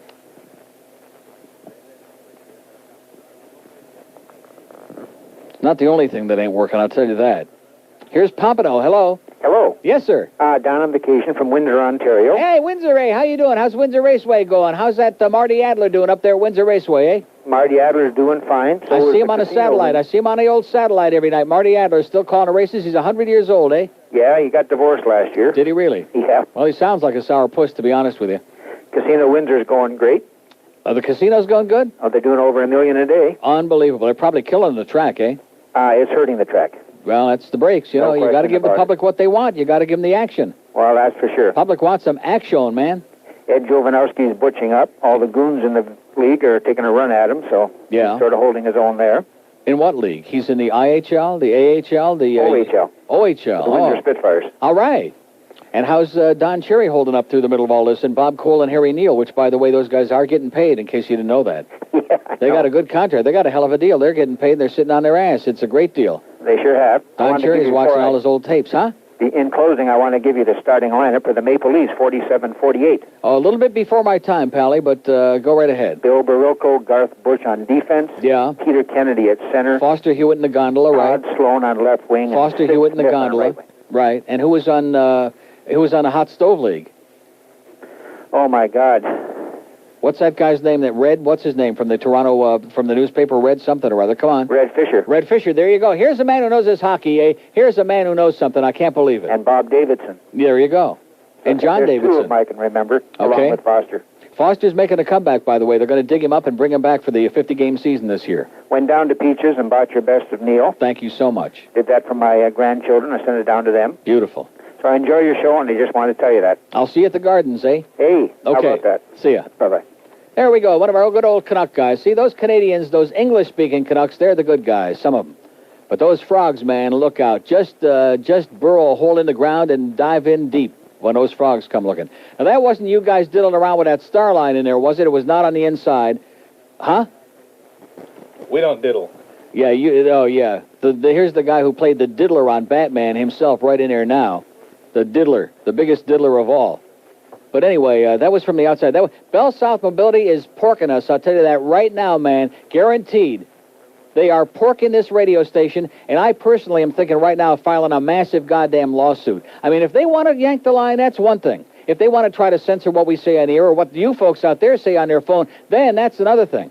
But when they want to start yanking with our emotions here, when they want to start lying to our customers out there and their customers and telling them that WIOD we decided to drop the deal and how bad they feel about it and how they're really wish that we continue the relationship, they're full of crap. I'm going to tell you that right now. They make me sick. Not to mention that after you pay your bill on your goddamn cell phone, they're still sending you bills in the mail and they can't get their damn act together anyway. Oh, please send us $800. Well, the bill is paid. Oh, well, guess what? You're right. There's a zero balance. Please disregard. Yeah, disregard this. And don't ever connect it again under penalty of death. And by the way, bend over. Here's your phone back. 1131 at your happy station, WIOD. 610 WIOD. If we're talking too loud, you're too old. We're putting in new phone lines and we're not supposed to know about it. Is that it? They're holding information back again? Steve Nickel in there? You know, this is getting to be like a contest. Instead of being a place where you work together and the powers that be keep you informed of what's happening, I mean, are we going to be upset about that? Of course not. What the hell do we care? We're putting in the passion phones. How do you like that? Squirt. I knew you'd like it. I knew you'd love it. I knew you'd be just spazzing all over. You'd be spastic. You'd be grabbing yourself and squeezing all over the place right now. As in... Where the hell is it? As in... Neil, God. There you go. Oh, yeah, she's in there already, that bitch. Neil, God. The lovely goddess of the evening, Erin. Erin O'Bra. What does that mean in Irish, by the way, Erin O'Bra? We know what it means in here. Erin No Bra. That's what it means, Erin No Bra. But, so anyway, there's a 7-digit number on that BellSouth Mobility line. See, we're going to do this on the air because I'm tired of being dicked around by Steve Dickel. Isn't that what his name is? Steve Dickel? That's what his name is. Forget about that nickel bag stuff. I got a new name for him, Steve Dickel. His best friends just call him Dick for short. Underline the short part. And, yeah, we're getting in new phone lines here, but don't tell the guys on here. Why not tell the guys on here? We work here, you stupid bastard. You idiot. You clown. Everything with this guy, man, is a big little... You're a bastard. Right. And he's in there with Andy. Andy's got his head so far up his ass that I thought I saw his tonsils popping out. That was incredible. And we have these new passion phone lines coming in for Orlando and Tampa, wherever the hell's, for Erin, who's going to be on at night, which why the hell shouldn't she? She's got to have those phone lines if she's going to be getting calls from horny guys in Orlando who are down there on Orange Blossom Trail looking for stuff that ain't there anymore. That all those good religionists closed up, all those booby joints. They did, man. They closed up that town tighter than a drum. Here's Miami. Hello. Hey, Neil. How you doing? Great. Welcome to the home of the big lie, sir. Okay. Well, if we had these people during World War II, they could end it in 1943. I'll guarantee you that right now. They could have cut that war off 2 years early, saved a lot of American lives. They probably could have done it. They know the big lie better than anybody. Even faster with Forrest Gump helping them. Well, there you go. The last callers that you had about Ron Bennington on Phil's show yesterday. You know something? I'm sitting here. I'm hanging onto the sides of this chair so tight that my hands, their blood is barely flowing above my wrist. I could see your knuckles turning white. And my God. And those calls explain why that film did $300 million in this country. The dumb relating to the dumb. Oh, man. Forrest Gump. They're all. Some of them are calling you. His relatives are calling you. Must be. Or Michael's relatives in Coconut Creek. Something like that. Forrest Gump was not entirely unpleasant, but it was you know, like it was like eating popcorn. When you're done, you say, okay, well, so what? There was nothing to it. The special effects that they did in that film with him talking to President Kennedy and President Johnson and Nixon, it was the same thing that Woody Allen did years before in Zelig, and Zelig was not one of Woody Allen's great films. Yeah, there you go. And they did it worse in Forrest Gump because the mouths weren't even moving to the right words. So. Well, I think you're nitpicking now. Well. I think you want like something to look realistic, and like that guy, that pseudo-intellectual called before. If you're ready to suspend your credibility in the afterlife, in the the beyond, and the etheric, and whatever else he was talking about with his mumbo jumbo, then it was a great flick. Well, if you want to suspend belief in real life, just look at what's in Congress. If you want to suspend belief in real life, just look at real life in America, and then you'll suspend it. Exactly. Or just come to work here, man, and you'll just forget about it. We're in big trouble, Neil. Good luck to us, Pally, and squeeze that passport tight. See ya. I'll see you on the upper deck of the 747. Okay. Okay. We have an open line in Dade County, 751 crap. So there's just a whole bunch of little cute stuff going on here. And we thought the last program director was devious and dangerous. This guy, he's the Big D, Steve Dickel. They just call him the Big D, as in devious, dangerous, and downright douchebag. How do you like that?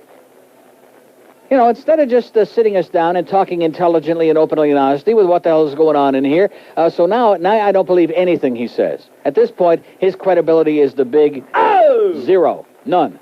He could say it's Thursday, and I'm going to start looking, I probably ought to be home watching Monday Night Football, which is all over, by the way, but hey, listen, why not give it a shot? You might find something good on the dish.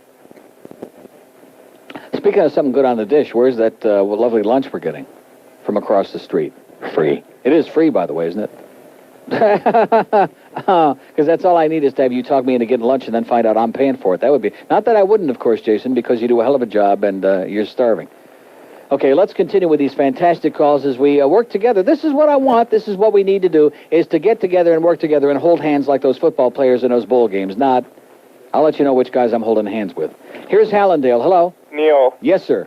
Forrest Gump is very, very so-so. It's not terrible. It's not great. Although the soundtrack is very, very good. Well, that's great. So, in other words, I can go out and buy that at the music at Peaches, and I can go home and listen to it and not have to waste my time watching Tom Hanks. Right. And speaking of... And dumb people. Don Cherry.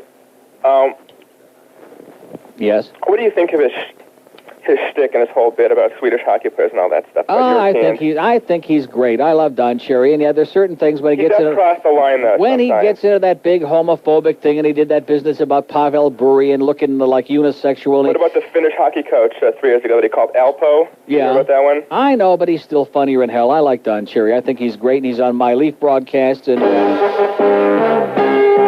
I wouldn't be without him, and I miss him desperately. In fact, I'll show you how desperate I am, and I hate to admit this. Yesterday afternoon, I flipped on a tape of Game 2. The Leafs beat San Jose 5-1, Game 2 of the playoffs last year. They were lucky to win that series, by the way.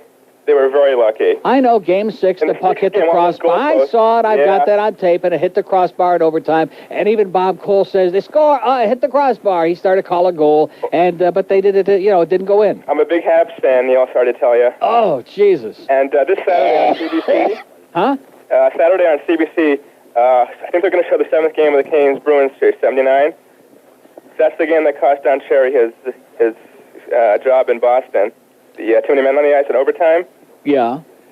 Oh, It'll really? be on this Saturday on CBC. Is that why you got Canada? It's going to be on what time? I think 8 o'clock, Hockey Night in Canada. Oh, then it's going to be Danny Gallivan's going to be doing it. Oh, right. Oh, my God. Ever played. You have sir, you have made my life. I cannot believe it. Spinorama. CBC on a satellite Saturday night at 8, eh? You know what really pisses me off? How come, like the Nesson with the Bruins, they've been showing old Bruins games and Sports Channel Chicago's been showing... How come the CBC on these Saturday nights, instead of showing these stupid old movies because they're losing their ass, they were supposed to have the double headers this season and we had the lockout, how come they're not showing a lot of these great old games with Bill Hewitt and Danny Gallivan? Huh? I have no idea. But I mean, man, I would be glued to that set, or at least my VCR would be gluing on it. I don't have a satellite there. My father was telling me that all this stuff is going to be on this Saturday. Well, that's great. I'm going to get some of the highlights on there for you on Monday.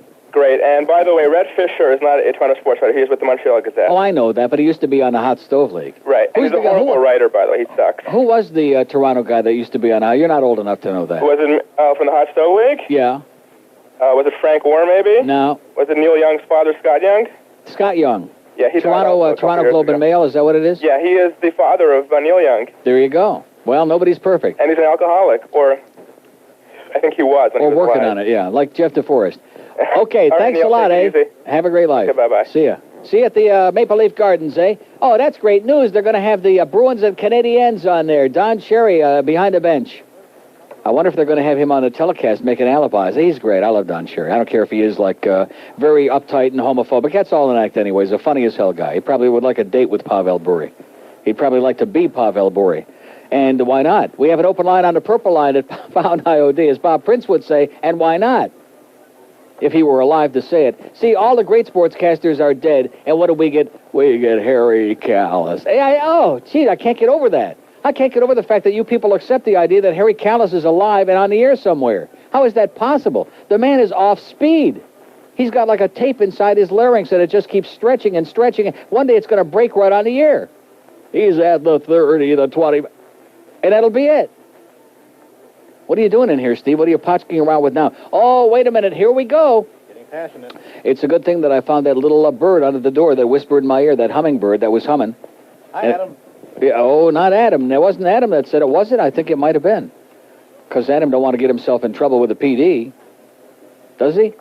Again. Well, he's, Andy. See, Andy won't leave any room in there for Adam's nose anymore. Neil, God. That's the problem. Adam was always first in line with his nose way up there in the, in the rectal region, but now Adam is just second on the list. Andy's in there. He's just morning, noon, and night. Lick, lick, lick, blah, blah, blah, that stuff. He gets in his licks, man. 610 WIOD. No one can lick us, but it feels good when they try. Neil, God. Today's fast-paced world holds its share of headaches. Hey, there's a thumbprint on this report. Do it again. Yes, sir. Got a problem? No, sir. Under some pressure, huh? Yeah, it feels like my head's gonna explode, and aspirin doesn't do anything. Well, here, take some ibuprofen. Ibuprofen? Well, I'll try anything. That dirty, rotten son of a... Who the does he think he's talking to? I ought to make that little... do his own report. Woo! Feel better? Yeah, what's in ibuprofen? Well, nothing we can admit to on the radio except our secret ingredient, Screw 'em All, which eliminates any inhibitions you might have about saying what's on your mind. Uh-oh, here comes your boss. Look, I want this report done, even if you have to work through your lunch hour, okay? Listen, numbnuts, when are you going to get off your and do some work around here? Well, I see you take ibuprofen. Yeah. I take it too, you lazy piece of Oh, listen. Ibuprofen. Use only as directed. Okay, we got something new and exciting here for you. We got a couple, because we do have a lot of people on the line. This will come in very handy for you when we have, are these date lines now, Jason? Did you say these are date lines? 756-1102. If you dial it up right now, you can be a moment in history. And, of course, we're not supposed to know about these, are we? But Steve Ziegler, and he did not tell me the number, but, of course, it doesn't take a brain surgeon to figure out 756-1102. If there's anybody in date who will dial that number immediately, and let's see if it's going to work, okay? Is it hooked up to it? It must be hooked up, and the dial tone is on there. It must be a functioning at the junction line. 756-1102 in date. I don't see nothing happening. Do you? Wait a minute. Well, what the hell just happened there? What is that? It's passion phone. Maybe this hooks you in with the 900 line. What's going on here? It sounds like it sounds like a fart ring. Doesn't I hate those fart rings? What is that? Now, see before, and it's happening on the other one, too. Maybe they're diddling with it back there. Even though Steve Ziegler said he doesn't diddle, they're diddling right now. But I'll keep that number handy. It's good to know. Let's go to Plantation. Hello. Hello. Yes, sir. How you doing? Great. Good to hear it. All right, take care. Okay, guys, talkative. There's a guy just totally blew it. He just couldn't handle it. He just dropped the phone and his apparatus at the same time. I think it may be swinging on it right now. Open line at Broward, 524-9463. As we have more duplicity and all kinds of devious stuff going on here, it's beautiful. Just hand me over the check and say goodbye. That's all I say. Miami, hello. Hey, what's up? How you doing, sir? Long-time listener, first-time caller. All right. Just wanted to say that all people right. were listening to the Phil Hendrie show yesterday. What a bunch of dumbasses. Isn't it? I'm telling you, I don't know what to say anymore. I really don't know what to say about these people. They have left me speechless. Phil just took that first caller when she was giving the phony Ron B a hard time, and he just ran with it. Yeah. It was just hilarious. And then but I mean, even now, even today, and I went through that whole spiel about how embarrassing it was and how many stupid people are, and I get like a whole bunch of these people going, oh, that Ron Bennington, he was so stupid on there, and he was so pathetic, and he made such a fool of himself. Why didn't they get rid of him sooner? What are we talking about here? And it's like the people that you have listening today, they still believe it was Ronnie B. So beyond a shadow of a doubt. All right, Neil. Well, good talking to you. And have a great life. All right. See you in the real world. All right. If we ever find it. We have an open line in Dade, 751 WIOD. There's that fart phone again. Wait a minute. Oh, I like that. One moment, please.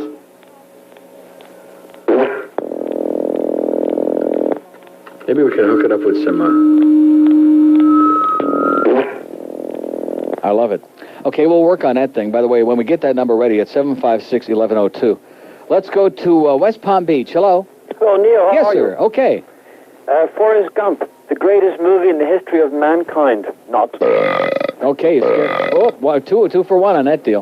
Gump rhymes with junk. Yeah. I think it's like a cartoon for old people. Gump rhymes with dump, as in you have to take one immediately, if not sooner. It's just a stupid movie for stupid people, I guess, is what you're trying to say. Not that I want to put words in your mouth, but it sounds like that. But it's like a cartoon, and there's no substance, there's no plot, there's nothing to figure out. It's basic, it's garbage. Well, an imperfect American movie, then. Kind of like a Sly Stallone movie. I was at Peaches the other day, and I picked up your best of. Yes, sir? And they have your name spelled wrong. On what? On the sales slip, Best of Neil, R-O-G-E. Yeah. Best of Neil Rogue, which in French I think means like rogue. Yeah. You were doing real well till you got into this. And you were asking about bra for obra, means forever. Erin Obra? Yeah. As in keep on that bra or keep off the bra forever. Is that the deal? Forever and ever. Forever and ever. And if I hang till on, they start sagging real bad. Can I shamelessly request... Shamelessly in closing? What does he want to hear? Can I hang on for a Cranberry CD? Okay, hang on. We have an open line in Dade. See, and he's talking about the people on the Phil Hendrie show. And I just made that anybody who's got a brain knew that I was just kidding. We're not giving away anything today. George has got them all locked away in a prize ass. And George is not here today because some little kid down the street who once had a birthday party with his daughter has got a head cold. And so he's taking a well-deserved day off today. And what can I say? We have an open line on that green line, 1-800-944-9463. How does it feel to be totally uninvolved up there in Palm Beach County, to be so aloof and so distant from the real meat and potatoes of what this area is all about? Here's Fort Lauderdale. Hello? Yeah, Neil? Yes, sir? Forrest Gump was great, Yeah. and so was Pulp Fiction. What? So was Pulp Fiction. What does Pulp Fiction have to do with it? I just thought I'd throw that in. But who cares about that? Call up Phil. He's the one that talks about Pulp Fiction. It was great. I don't give a flying crap about Pulp Fiction. Right by where you live. Right by what? Sawgrass. Yeah. You saw what? Pulp Fiction. What about Forrest Gump? Forrest Gump was the greatest movie of all Oh, this time. must be Michael in Coconut Creek. Yeah. Yeah, get out of here, Mike. We have an open line on the blue line. Well, just let the other. We already said that in the fact. See, there's another chronic guy. We got to start watching this guy. Cannot control his bodily functions. Keeps repeating the same things over and over and over. We already know that you believe that, okay? We've had several other people, and you said that everybody in the world who saw it thinks it's the greatest damn thing since sliced halava, and you're wrong, baby. You are wrong, baby, as Dick Vitale would say. And if he ever says it again, we're going to get him because he's nauseating. Yeah, baby! Look at that, baby! Oh, Jesus. What kind of a world are we coming to, man, when Dick Vitale and Harry Callis can both be alive? Here's Homestead. Hello. I just want to let you know that I was one of those lucky few that were in the Grove when you were doing that remote. You and three others, yeah. And it was Lonnie Anderson, who really, when I saw You're her... absolutely right. Oh, see, I was trying to forget about the Burt Reynolds part. I blocked that out of my mind. When I saw her dying at that mall... You thought of me. I thought of you, and we laughed, and we laughed. They even hired extra security guards for her, and they went on and on about her dying. But the good news is, Forrest Gump dying. She was dying even worse than I was. They were making big announcements. I mean, she was sitting right in the middle of a mall with a lot of people in there. I was sitting there like in a broom closet on a everybody was asleep. You're right. She was dying worse than you were. Much worse. I felt much better about my life. Not a little bit. I felt a lot better for you, too. Yeah, I bet you did. It was the worst. And, by the way, Forrest Gump sucked. There you go. If anybody should know, you're the expert. That's right. Okay. All right, talk to you later. Say hi to Julio. We have an open line in Dade, 751 WIOD. When's that lunch getting here? I don't want to start getting pushy, Jason, but when are those wonderful people with a bitch with lunch? Huh? What time did you talk to them? About 20 minutes ago. 20 minutes ago? She was out. She just got there. Oh, listen, if you folks are going to make it, you got to know how to get on top of these things and get us the free food real early. And we'll give you a great plug. And then tomorrow, also, in case George's daughter's friend down the street is still sick tomorrow, we got lunch from Rigatoni's coming tomorrow. More Italian food. So we're going to be just loaded with great Italian. There'll be like a little Italian in me by the end of this week. Here's Miami Beach. Hello. No, I'm in Miami. Well, close enough. Mr. Rogers. In Miami? Miami. This isn't Irv Schindler, is it? No, sir. He's the only other person I ever heard who said Miami. Well, I've lived in Miami Beach, Miami. I've lived in Miami all my life. In where? Yeah, Mama. Mama? Miami. Mama la douchebag? Sir, the National Enquirer did say that a lot of people who did watch Forrest Gump actually believed that the character existed. Uh-huh. Which, you know, though the movie was a good American movie, I do feel there are a lot of, people out there who just were ignorant of history. Now, are these also people who talked to Ron Bennington on the Phil Hendrie show yesterday? Probably a lot of the same ones. Yeah, I've listened to Ron and Ron occasionally in the morning. Yeah. It was sad. I mean, yesterday him, get to the point where he had to beg for money. That was sad. I know. Did you hear the show? Parts of it, I was in and out all day. Yeah. And you heard Ronnie on the phone there yes, sir. Laying it out. Well, he sure unleashed his whole heart, the whole deal, didn't he? Well, He put his heart right on his sleeve. It was sad because it was a good program, and basically the man seems to be in a desperate sad position right now. I would say desperate. Desperate position, yeah. Any chance that any of this money that gets donated to your campaign can be forwarded to him? We might siphon a little bit off for him. That would be an act of kindness, I think. Yeah. A true American act. In fact, if we ever get our new total in here, if Cheryl ever decides to stop with her imperious bullcrap up front with the office and come back, make a phone call and get us the new total on there, we might have like a little spillover for Ronnie. It was interesting that the Enquirer also said that a lot of people actually believe that The Godfather, the movie, The Godfather, that a lot of people actually believe that was a factual, historical character. Oh, it wasn't? And how about Batman? No, sir, that was a cartoon character. Superman? A cartoon character. Yeah. How about Rocky? Now, Rocky Balboa? Rocky was actually based on a mythical figure, though, but it was loosely tied to Rocky Marciano. How about Rocky Graziano? No. Rocky Marciano? Yes, sir. Yeah. And what about The Godfather? Wasn't he loosely tied to some of the Dons? Don Amici? I believe, actually, they took Capone. Al Capone? Yes. Maron? Yes. Okay, have a great day, Pally. And say hi to Ronnie B. Oh, my God. We have an open line in Dade, 751. It's going to get better. Please tell me it's going to get better. Please say something to make me feel like it's worth doing. Where's lunch, by the way? Boy, these people, I'm telling you, they make everything to order, everything from scratch. I'm sure it's going to be phenomenal. What am I getting, by the way? Did you give me the menu back? I don't think you did, by the way, Jason. Did you?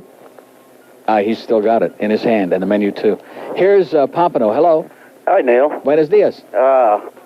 I'm hanging by my fingernails. I'm back in town 2 weeks and waiting to hear what happened to Randy, and nobody's talked about it. Well, we can't talk about it every day. She's been gone for months now. She's on WJNO in Palm Beach. In fact, she's going to be on right after the news from noon to 3 every day.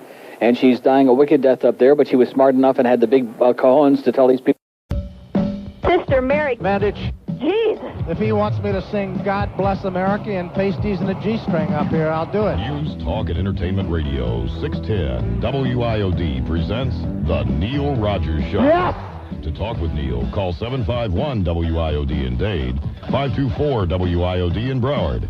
Outside the 305 area code, it's toll-free, 1-800-944-WIOD. And so customers can call pound IOD at no charge.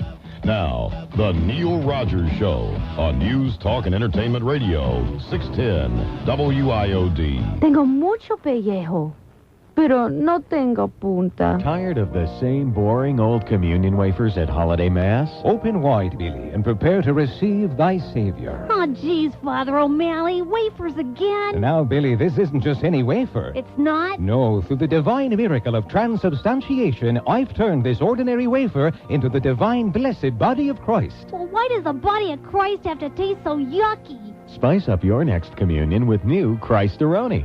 Christ-A-Roni is a special blend of rice, spices, and seasonings, plus a bit of the body of Christ in every fluffy forkful. And Christ-A-Roni cooks up perfect every time, as he should. Can I have some more Christ, Father? That's Christ-A-Roni, Billy. Amen to that. Christ-A-Roni, the transubstantiation treat. 12:07 at WIOD. So I'm looking at this thing right next to the Erin Somers piece in the Sun Sentinel this morning. The Lion King outdone Forrest Gump, okay? The Lion King done, how much?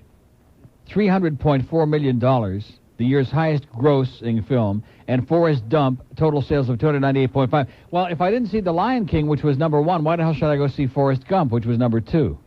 And Interview with a Vampire, which was around $100 million. Why would I want to see that? Which I would not. Pulp Fiction became the boutique operation's highest-grossing release ever. That's a Disney-owned art movie distributor, Miramax Films. $64 million, topping the company peak set by The Crying Game. See, everything in this country is it's like the college football poll mentality. We're number 1. No, we be number 1. Well, who gives a crap? See, it doesn't make any difference. Like I said yesterday, I mean, MIT don't have a football game, and yet I would say they're a far superior institution of higher learning than, say, maybe Nebraska or the University of Miami, if you pardon that horrendous expression on my part. And the same thing with this. Because it's the highest grossing movie of the year, or maybe even of all time, don't make it good, and in fact, probably, it's just like Roseanne being number 1. Or like Bill Cosby used to be number 1, and you couldn't find anybody, black or white, who ever watched that show. But it was number 1 in the ratings every week, because Americans believe that you're supposed to say you watched the goddamn Bill Cosby show. Who the hell ever watched the Bill Cosby show? And who the hell ever heard of a family like the damn Huxtables? Who ever heard of black people named Huxtable anyway? Was there an Anthony Huxtable? I don't think so. Was there a Marcus Huxtable? There was? Okay, we have a couple open lines. They're both in Broward County. 524-9463, 524-WIOD. See, that's the way things work. I like this, therefore you must agree with me. Why can't we have a difference of opinion? You like Forrest Gump. It's like in Fatso. He says, you love bread. I like bread. I don't want so much bread, okay? Cut the crap with the bread, Tom. And the same is true here. I don't want Tom Hanks. I can't even look at Tom Hanks. He makes me physically ill. Nauseating. Here's Miami. Hello. Hello? Yes, sir? We get you off speaker.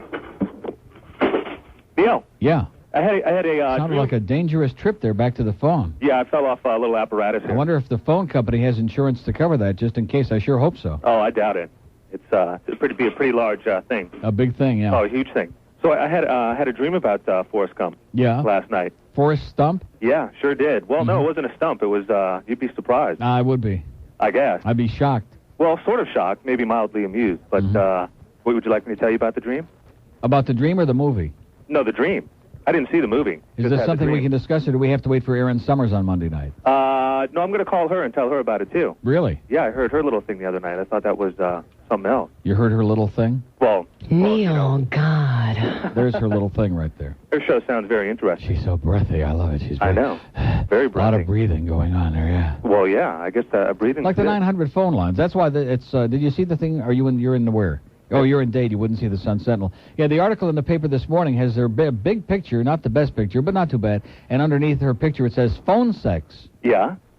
Oh, really? Yeah. And I guess it's you just call up and you don't have to pay for anything, right? That's right. This is like a 900 number only for free. Oh, wow. How do you like that? So there's like lots of innuendos involved and everything. Oh, yeah. Call up and say all it's kinds not of working stuff. Right. Neil, God. There you go. And she pretends to be like real intellectual about it, but she's breathing hard. Well, the penis is a really very interesting organ. You know, that kind of stuff. Very interesting organ. Yeah, very interesting. Yeah. It's a very hot topic. It is. Well, sometimes. Well, yeah. You know, when it's anyway, getting back to Forrest Stump. Yeah, the dream that I had about him. Yeah. Well, you know, it was kind of a sensuous dream. Had him sort of bent over that fishing boat. You ever seen the commercial? Bent over the boat. And now, is this Fredo or Forrest Gump? Forrest Gump. I think this is Fredo in the fishing boat. See, you guys can't. They always keep coming back to The Godfather. Man, you got it so ingrained in your mind, and I can't blame you. No, was he doing a few Hail Marys at the time? Oh, yeah. I believe that. And he was probably saying... Father O'Toole. Oh, God, yeah. Just before the big one struck, yeah. Yeah, the nets were full, man. I bet they were. It was fantastic. Okay, well, listen, go back to it and give Erin a big kiss for us. We have an open line in Dade on Passion Phones, Junior. Yeah, let's do our own sex show here. To hell with all this other, with this crazy bitch. I mean, with this wonderful Erin. Neil, God. Erin no bra. She will not, by the way, she will be wearing very scanty silk panties and no bra during the show. That's a promise. I have a word here. Of course, that's another thing. We're not supposed to let that out of the bag either, so to speak. Open line in Dade, 751, one in Broward, 524. How are those other lines doing? Nah, see, you know what they did? I think they unleashed those until she starts on Monday, because we did the undoable, and I gave the number out on the air. Now, they'll probably try to change the number. It won't make any difference what they do, because you can always find out what the number is, as long as they're operating lines. Now, can they disconnect those during the day to try to stick it to us? Because that would be really wrong. Because we got a lot of people up there in Orlando, like in Kissimmee, who hear us on 610 during the daytime, who are like real loyal listeners, listening through all the AM like that, and all the, the noise from the power lines and all, just barely snapping, crackling, and popping. And, they want to hear our crap. But, boy, wouldn't that be something if they start calling on those lines during the daytime and building up a gigantic bill, which is probably what this whole BellSouth Mobility thing is all about. I wouldn't be at all surprised. Didn't they say that there were going to be 3 passion phone lines? Isn't that what Adam, somebody said? Like Adam? Hey, he deserves it, man. He had his head so... You can see the tracks from his neck where Andy's got his head right now. Here's Deerfield. Hello. All right. All right. I'm through. Listen now. All right. You're through, huh? She hasn't even come on the air yet, and this guy's through already. All right. Yeah, really. That was quick. That was quick. Listen, these nighttime soap operas are driving me insane. Such as? 9021 Blow. Yeah. Models Stink. Mm-hmm. And what else have we got there? What else we got? Melrose Place. Every Monday and Wednesday I come Too many home. fags on that Melrose Place, man. Too many guys. Too many guys, and they're not doing each other yet. They're just beating around the old bush. I'll tell you what, though. Now, this is what I'm thinking. That guy you got working for you, is his name George or is it Jorge? Jorge. He's a make-believe spick, yeah. He sounds like he is a shot stabber. Is that true? What do you mean by that? I mean, he's got a little bit of a swishy sound to him. I'm George, you're crazy, man. You're dreaming. Oh, not even okay, close. If there's a 10 on the straight scale, he's a 12. Is he? Trust me. Does he get some or what? Does he get some what? He's married, for crying out loud. Does he get some? Maybe once a year, I I take everything think. back on that one, geez. Huh? I take everything back then. I didn't Well, the know. fact that he's married doesn't prove that he's straight, That's true. my very You tell me naive who friend. I don't know who he's married to. He's married to a very attractive, much taller than he is, young lady named Crystal, who is a knockout. Well, that sounds good. Crystal sounds good as it is. Very ample hooters, too, by the way. Oh, okay. In the right place where they belong. And the fact that he's so much shorter makes for a very interesting relationship. Well, listen, have a great day. These guys are all getting worked up for Monday, man. They can't wait for the Erin no bra. Neil, God. Oh, my God. She's Then I heard Phil doing that Rain Out Theater yesterday, and somebody put the line in there about how Erin did something with her massive hooters, and Neil, I was out there in the parking lot, drove up, and I was yelling some hysterical... I mean, why would I be yelling about Erin's hooters? What does that mean? That's like the guy that wants to welcome me back to the Dolphins. Sorry, Greg, forget it. Swishful thinking. Open line in Dade, one in Broward, and the green line. This green line, I'm telling you right now, man, here's your last opportunity. This is it. Take it now or forever hold it. 1-800-944-9463, or this is going to roll over another one of those trifecta lines, just like those other two, the passion phone lines, and you're going to be SOL, baby. You're going to be on the outside peeking in. 1-800-944, this is my last effort. Boca, Delray Beach, I know you're there, man. I know that you're dying to a part. Here we go. Crank, WIOD. I told you. There you go. The big belch in Boca. That's what it's all about. They're blowing it in Boca. Come on, 1-800-944-9463. We want to hear from somebody in Boca who wants a free prize. Here we go. WIOD. Yeah, I just want to talk to Neil. You want a prize? Pardon? What do you want? I want to talk to Neil about Forrest Gump. Okay, speaking. Is this Neil? Yeah. Yeah, hey. Tom Hanks sucked. Forrest Gump movie was actually pretty good. Oh. So, in other words, if they would have had a real actor in there, it might have been great. Exactly. You know, real quick, I'll just tell you, I didn't see Philadelphia. Oh, God forbid. No way. I saw him accept his Oscar. Because that was the movie that made him lose his mind, that Philadelphia movie. After that, and when he did the Oscar thing, he's nuts. He's just crazy. Exactly. And when I saw it, after I threw up, And then I saw the previews for Forrest Gump. I thought, not another short-haired Tom Hanks movie. Yeah. That's like disgusting. He was, he was fine in those silly movies like the one with the mermaid, whatever the hell the name of that stupid movie. Splash, whatever that was. See it. That was cute. It was okay. It had its moments, and that's the level that Tom Hanks should be operating at. He's not a serious actor, and he never will be. I agree. The early Saturday Night Live stuff, that kind of thing was Tom Hanks. I mean, it would be like trying to have The Godfather with Marlon Brando's role played by Jim Carrey. You know what I'm saying? Exactly. Jim Carrey is great at being a goofball. He's very good at that. Although I take that back, because he was good in that movie Doing Time on Maple Drive, where he played the alcoholic son. I didn't see it. Yeah, that was a made-for-TV movie. That was okay. But I mean, he still wouldn't cut it as the odd father. You know what I'm saying? It just wouldn't. Sure. Let me also just say though that the movie itself, though, really Tom Hanks didn't have that much to do with it, and it was really a movie about, I'm 40 years old, and it was about times, in the past that it was a story about human nature, and it really wasn't about the character Forrest Gump. Yeah. It just happened to be there. Also, let me just quickly say to all of the assholes who keep calling you and talking about Ron, what's his name, that was on Phil Hendrie. Ron Bennington, yeah. I can't stand Ronnie it. B. How can these people be so goddamn stupid? But aren't you? Isn't this a real eye-opener for you, though? How can you keep? Can we tell them? Neil, can we tell them? And even some of the ones that I'm discussing that with during the course of the and I don't think they're putting anybody on, including me. Even some of them are saying, "Yeah, I heard it. It was he was really pathetic, and I'm embarrassed for him." Let's tell them. Can I tell them? No, don't tell them. Please. Don't do it. If they haven't figured it out by now, don't do it. Okay, well then, to all he was those, pretty weak, wasn't he? Didn't you feel embarrassed for Ronnie? To all of those assholes, yeah. They are the douchebags. Okay. All right, have a great life. Yeah, back to you. See ya.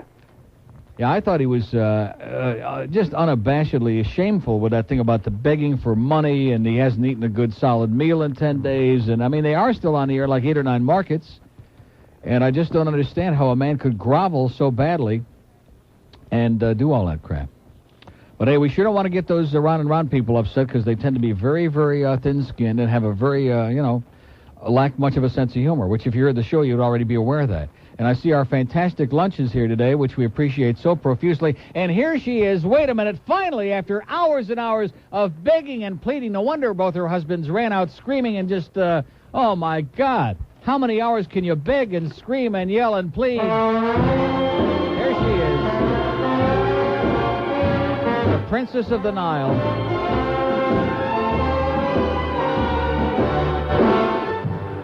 Neil, God. Erin Somers, Jr., with a slightly larger ass and slightly smaller paycheck. Paycheck, I said. Much smaller paycheck. As our new total. Okay. 87,403. Thank you so much, Cheryl, and thanks to our paisan from across the street, which I better get the thing out and give them a gigantic plug.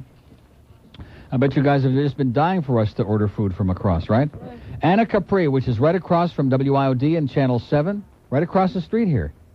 Cheryl, you were there, and it was very good, wasn't it? And it's here right now. We're going to, pig out right on the air.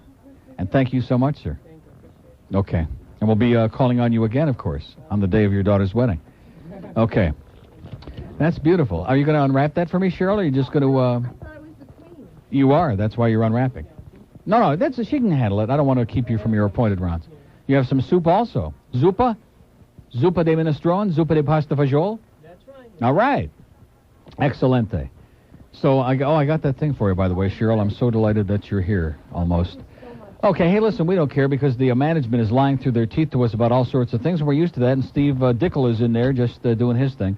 Andy's got his head all the way up to his armpit already. Here's Miami on the purple line. Hello. Hey, Neil, how are you? Pretty good, sir. Forrest Gump was not a bad movie. Not bad? Pretty good. Well, not bad doesn't sound like, you go back and see it over and over again. Well, it was a shameless attempt at manipulating your emotions, that sympathy for the underdog kind of thing. Right.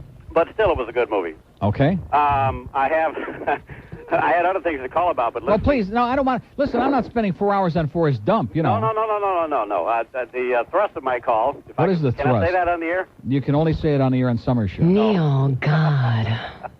I wanted to apologize to you. I owe you an apology. For what? The show you were doing with Defoe, you were giving away the tickets. Yeah. I called up with a lame thing about people growing 200,000 square feet of skin from an infant's foreskin. Yeah. That was pretty lame. It was extraordinarily lame. How do they do it, by the way? Well, they grow them on a tree, yeah. Plastic grid. On the foreskin tree. Yeah, on the foreskin. The tree of life.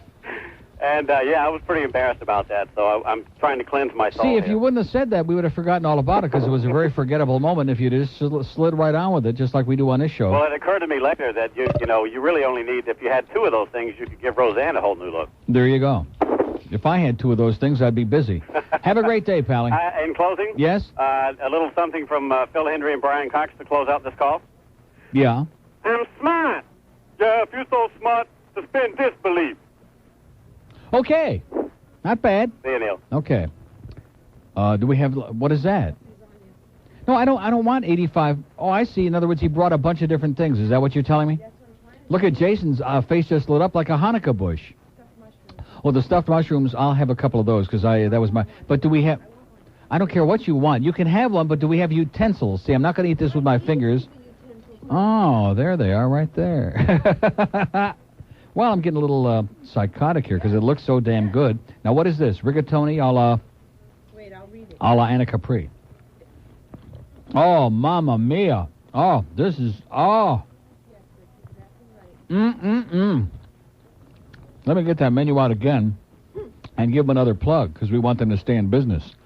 Anna Capri, fine Italian cuisine by the bay. They're 1400 JFK Causeway across the street from our station. And this is dynamite. And we got beautiful crab meat stuffed mushrooms.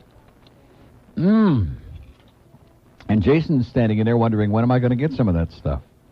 I'll tell you what, Jason, when we're good and ready, that's when you'll get some of this stuff. No, you don't have to stay in there. Do what George does. Get a plate.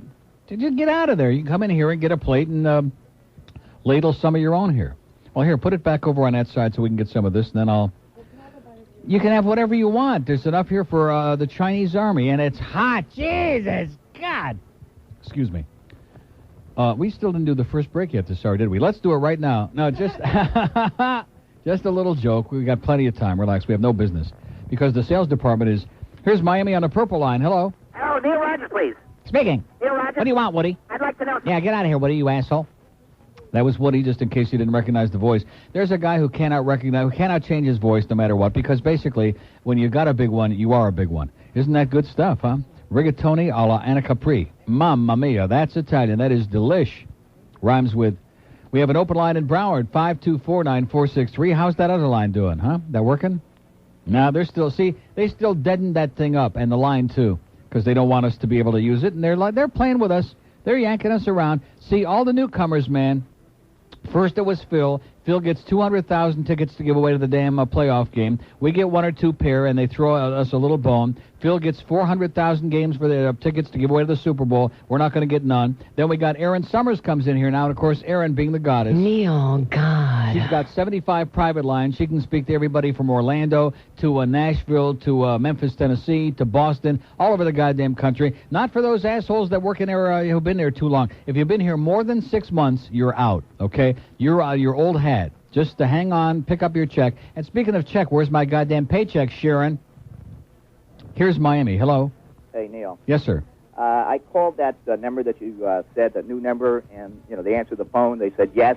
And I said, is this WIOD? They said no. And, I said, oh, I'm sorry, I hung up. Really? Yeah. Well, how the hell is that possible? I don't know, unless I got a wrong number. But this is for the reason why I called. I'm usually in agreement with you, but every once in a while you want to have a little verbal intercourse, I can say that, about Hank Goldberg, I'm sorry, and Mandich. After listening to Mandich, about a year, I like him. I think he's added a lot to the color, but I think when he first came in, he did more analyzation, or analyzation, whatever. And analyzing? Analyzing. If I wanted to hear somebody saying, yes, Ray, yeah, rah, yes! Yes! Yes. Exactly. If I wanted to hear that, I'd listen to your show. But, I think it's great. You need some kind of rah, and some kind of spirit, but you also need some kind of analyzation, which is why I still listen to the Dolphins broadcast, and why I like the Dolphins broadcast. And lately, I've been tuning back to the TV, because they've been telling me a little bit more about the plays and the players. Yeah, but that's why they keep working out to make sure Lampley's doing a game on TV, so you turn back the radio. Yeah, I think your Zimfer is an improvement over Weaver late. Oh my God, you got to be kidding me! Well, and if anybody was embarrassing, it was Zimfer losing it, which I might even be forced to play that call again on that interception. Mandich, there was no excuse. He went out of control. But to have the play-by-play guy lose control at the same time, it sounded like a simultaneous disaster to me. Hear me out on this. Weaver was. I'm hearing. Weaver was good. He was with you a lot of years, but his last few years, he was incoherent. But at least he still had. He had a lot of. Yeah, but he still had that certain timbre, that tone of his voice. You talk. Gee. Okay. God. Cool it. Maniac. Where is Weaver? He is on Queer Street right now. Okay. Rick Weaver sounded depressing Wick because Weaver? I think his life was depressing. He had a lot of personal problems, and I'm hoping he's happy. Well, he didn't have a lot of he had one personal problem. His wife died a horrible death of cancer, and she was sick for a very long time. Enough. Yeah. But even before she was sick, he was a very morbid man. He was not a pleasant guy. Well, to say the least. I think But that has nothing to do with his broadcast ability. You don't have to be a nice guy to do a great job in the booth. Anyway, Zimper's an improvement, and Mandich should get back a little bit to analyzing. And one shameless request: I don't want any tickets or anything like that. No, that's good. Can you play The Cat Fell in the Well?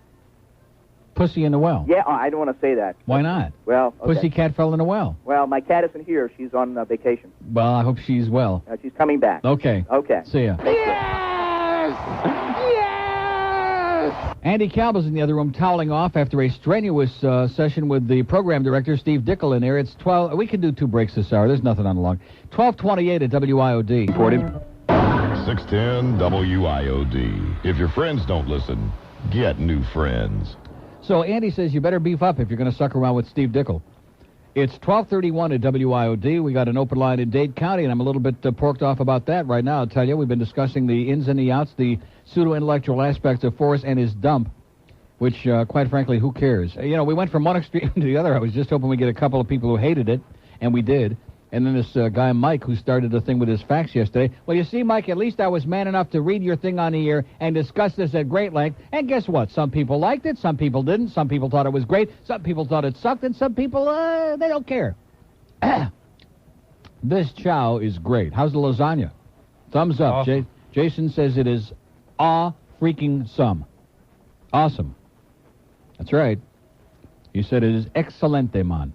And this rigatoni a la Anna Capri, delicioso. The best. I mean, the very best. By test. And it's got, you can tell they use all kinds of, fresh stuff in here, like little pieces of pepper and tomato, and, oh, mamma mia, it's great. And whatever happened to the stuffed mushrooms that I never got any of, by the way, either? Are they in here? That Cheryl was potchking around with her little Jewish hands on? Boy, she is dangerous, that one. I'll tell you that right now. She is devious and dangerous. We have a lot of people in this building. That's the new deal. The D&D guys, goys. Thank you so much. Did you get any of this? You want any? You sure? Okay. It's a little bit too rich for Jason. It's a little out of his scale. Disgusting to eat and salivate on the air. It's been so long since I've done this, and I'm pretty proud of it. But man does not live by Forrest's dump alone. You know what I'm saying? Stuffed mushrooms with crab meat. And just delicious, and I'm sure as rich as the day is long, as in fat rich. Here's Hollywood. Hello. Hey, hello, Neil. Yes. How's your box of chocolates doing? Box of chocolates? Yeah. Box of chocolates? Yeah. Okay, let's get to the meat of the matter. Cut the crap. Anyways, these guys who probably don't like Forrest Gump is probably because that they had to pay, $250,000 to get in to see it. Is that what it was? And then after that, they probably lost their dates. Mm-hmm. Oh! Okay. Open line in Dade, 751. What a goofball. Good call, though. Man. See, I'm going to eat too much now, and then I'm going to feel real bad about it later, as in big time. But it's worth it now. Open line in Broward, 524 WIOD. And we haven't had very many women here today, which I have no idea why. They're waiting for Erin Somers to come on so they can pretend that they're not listening. And believe me, they will be. They will be, especially all the bulldog. I mean, all the... here's a lady in Fort Lauderdale. Hello. Hi, Neil. Hi. How are you today? Great. Good. I don't want to discuss Forrest Gump. I haven't seen it, so I can't form an opinion. Good. Let's forget about him. Okay. But what I wanted to discuss was the newscast at 10 o'clock this morning. Mm-hmm. And there was something about a guy with a smashed penis, and I didn't hear the story. Well, I can't imagine how you would get your testicles between the toilet bowl and the rim and crush them. Imagine, the position you have to put your body into to do that. He had his harm to testicles yourself. between the toilet bowl rim, Yeah. in other words, the lid, and the bowl itself. Yes. Well, maybe he knows... Father O'Toole, God. I just couldn't imagine. Maybe he was like in a kneeling position. In other words, maybe he had like a tough night on the town and was heaving his guts out. It was like, I don't know. I don't know. They say he did it intentionally. He did it intentionally. He did it intentionally to get injured so that he could be taken to the hospital and escape from the hospital. That's how desperate he was. That's what the correctional officer said on the I see. I didn't know this was an inmate. Yeah, it was an inmate. And the correctional officer that was talking about him said that he intentionally injured himself so that he could go to the hospital. Well, I got news for you. I can think of a lot of other parts of my body that I would rather injure than, you know what I'm saying? Yeah, well, he said he was a very desperate man, I guess. Evidently. That's desperation. He's or more maybe he'd like to be a desperate woman. Maybe that's what he's working I on. was going to say he's more desperate now. Maybe he's doing a little do-it-yourself deal there. Maybe it's a Ron Popeil job. Well, they keep saying that these guys have got to be in the area. You'd have to be really stupid to stay in the area. Right? Now, wait a minute. Now, I'm getting confused. Is this one of the guys that was the escapees? Right. Uh-huh. Yeah. The escapee with the wounded pee-pee. Is that what this is? Mm-hmm. Uh-huh. Yeah. Now, one of them had tunneled out. So, in other words, if you're looking for these guys, one of them, no doubt, is like walking kind of in lurching instead of like walking upright and erect. No question about it. It should be pretty easy to spot that. I just couldn't imagine. I couldn't fathom how you would get yourself Well, into knowing the how position. impressionable our audience is, I guarantee that by the end of the weekend, there'll be at least 20, 30 guys out there that do a little experimentation. Well, it sure made my day listening to that guy talk about it. That was really something, so... Yeah, because I didn't hear the story. I was busy putting all my stuff together here, and Rick Riley turned around and he said... What do you guys think about this penis thing? And I hadn't heard the story. Well, have a great day. You too, Neil. Bottoms Happy up. New Year. And back to you. Bye. Open line at Broward, 524. This chow is great. It isn't good. It's great. And tomorrow, we got another great Italian restaurant, so probably George's... daughter-in-law, or whoever that is, Jason's going to send some poison over there so we can get another free lunch tomorrow from Rigatoni's, which is kind of interesting because I'm eating rigatoni now as I speak. I find that very fascinating. Don't you find that fascinating? You do not find that fascinating? Well, I don't give a crap whether you find it fascinating or not. I find it somewhat interesting, and I can't get my damn fork on the thing. Cooked al dente, just to perfection. Here's a lady in Miami. Hello. Hi there. How you doing? Oh, pretty good. I haven't talked to you in a long, long time. Why not? Working and basically they Had a semblance of a life. Well, they allowed us to have radios as the first of the year, so I'm going to be listening. All right. Yeah, so I'm really happy about that. We used to talk about guiding light. Right. I haven't seen that in 3 years either. Oh, I'm glad you mentioned soaps because I got to turn on The Young and the Horny right now, which is my new favorite soap opera. Oh, isn't that a great... I used to love that Which one. tomorrow, by the way, Nick runs into Sharon in school, of all places, where she's trying to transfer and wants out, which he doesn't know about that, and they engage in a passionate kiss, and please call me, etc., and so on. So they're, and of course, Nikki is very upset because Hope just came back to town, and Victor, they don't see eye to eye, and she's hoping that they'll break up, etc. You know... See, I see the show a day ahead of time on the satellite. Oh, well, 3 years ago, before I started this job, I think Nick was just born. Yeah, and all of a sudden now he's like 18 years old. Yeah. And looking pretty good. Oh, really? Mm-hmm. Oh, I gotta have somebody tape this thing for me. Trust me. Oh, I saw Forrest Gump, by the way, and enjoyed it. But it was kind of a history lesson, and I think that's the reason why I enjoyed it. So maybe I could watch the History Channel on my satellite and get just as much... What? The one thing it did bring out, he kept on falling into things. In other words, he became a millionaire, sort of by happenstance. Yeah. You know, not because of Well, they have an expression for that. He fell into a bucket of stuff. Yeah, well, he sure did, and it was golden, too. Mm-hmm. And He's made it. Mm-hmm. Oh, one other thing I wanted to say. Just one thing. The real reason I called. I watch Channel 4 in the morning before I go to work. Yeah. And Segreto could not say the word bitch. Really? He had to say that Newt Gingrich had called the First Lady a word that rhymes with witch. Are you serious? What a bunch of pussies at Channel 4. Smelly bitch. I can't believe that. I mean, they had it on, oh, that's right, it was on Channel 6 because they carry CBS, at least as of the moment. No, they said it on Channel 4 on the NBC News. Right. But I'm saying the original clip of it, because I saw it yesterday morning live when the Newtmeister was sitting there with Paula Zahn and became like psychotic because they showed the clip with Connie Chung and his mother, and she said, well, you can whisper it to me, and she said, he said she's a bitch. And she said it so loud. It was great. It was a beautiful thing. Oh, geez, so Tony Segreto can't say bitch, okay? No. I bet he knows a few. Maybe Takes one to know one, Tony. Maybe he is one. That's what I'm saying. I hear he hangs with Jay Heiler next door at Channel 7, but it could be just a rumor. Oh, well. Well, you have a great day and say hi to Roger Thorpe. Listen, nice to be able to hear you again. Thanks. Bye. See ya. How do you like that? That's good news. We have an open line in Dade, 751-9463, 751-WIOD. Oh, man, this lunch I'm having is so rich, and I know I'm going to eat too much, and you know what? Too bad. Too bad. Too bad for me. It's like that BellSouth Mobility thing. Too bad for them. That's what Steve Dickel says. Too bad for them. Mm-hmm. Right. Here's Boca. Hello. Yeah, hi, Neil. How are you? A call from Boca. I can't get over it. You wanted to call on the 800 line. Right. I wanted somebody alive in Boca, and you sound close. Fairly alive. It's lunch break, so I don't know how alive you get during lunchtime. But reason I'm calling is you said you wanted somebody to suck around for something, so I'm sucking around to get what you're giving out. You want what I'm giving out? Yeah. What does that mean? I'm not sure. In other words, I said that I have something free if somebody would call on the Boca line. Is that what you're referring to? That's right. Okay, you ready? Yep. We have an open line on the green line. What is that? I don't know. Listen, I'm not sure which, and maybe you can analyze this for me, all you experts out there. Which is more perplexing? Which is more confounding? The reaction to Ronnie B. and his appearance on a Phil Hendrie show yesterday, that's pretty mind-boggling, pretty blame-blowing. Or that. Or that. And like I said earlier in the day today, you can come on here and say anything. Anything. Like that guy who called yesterday about Herman and McBean and when do they start doing mornings on the coast, because I said the coast was going back to GTR.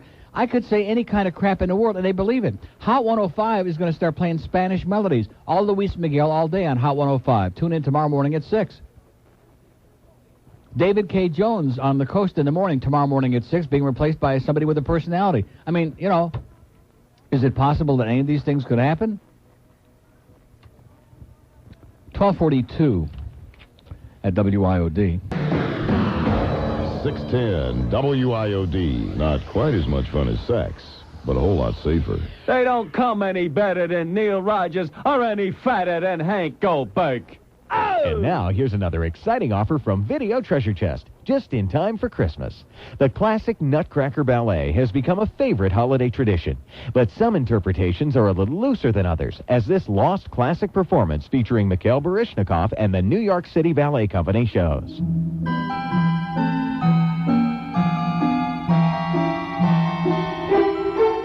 Ow! You kicked me in the testicles! Sorry!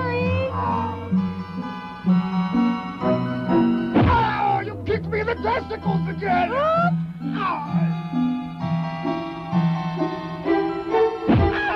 My testicles!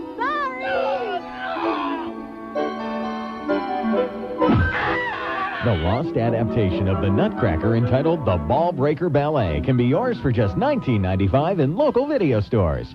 Video Treasure Chest, we've got rooms of this crap. What do you guys think about this penis thing? Neil, God. 1247 at WIOD. Don't forget Pizza Lofts Tuesday night, 5 to 9. We'll have the Center One, the best of everybody's CDs and cassettes. We'll have those great T-shirts, Rick and Suds, Neil, Phil Hendrie, etc. And, and come on up and eat with us and hang out. Russ will be there. He'll be showing off his pecs.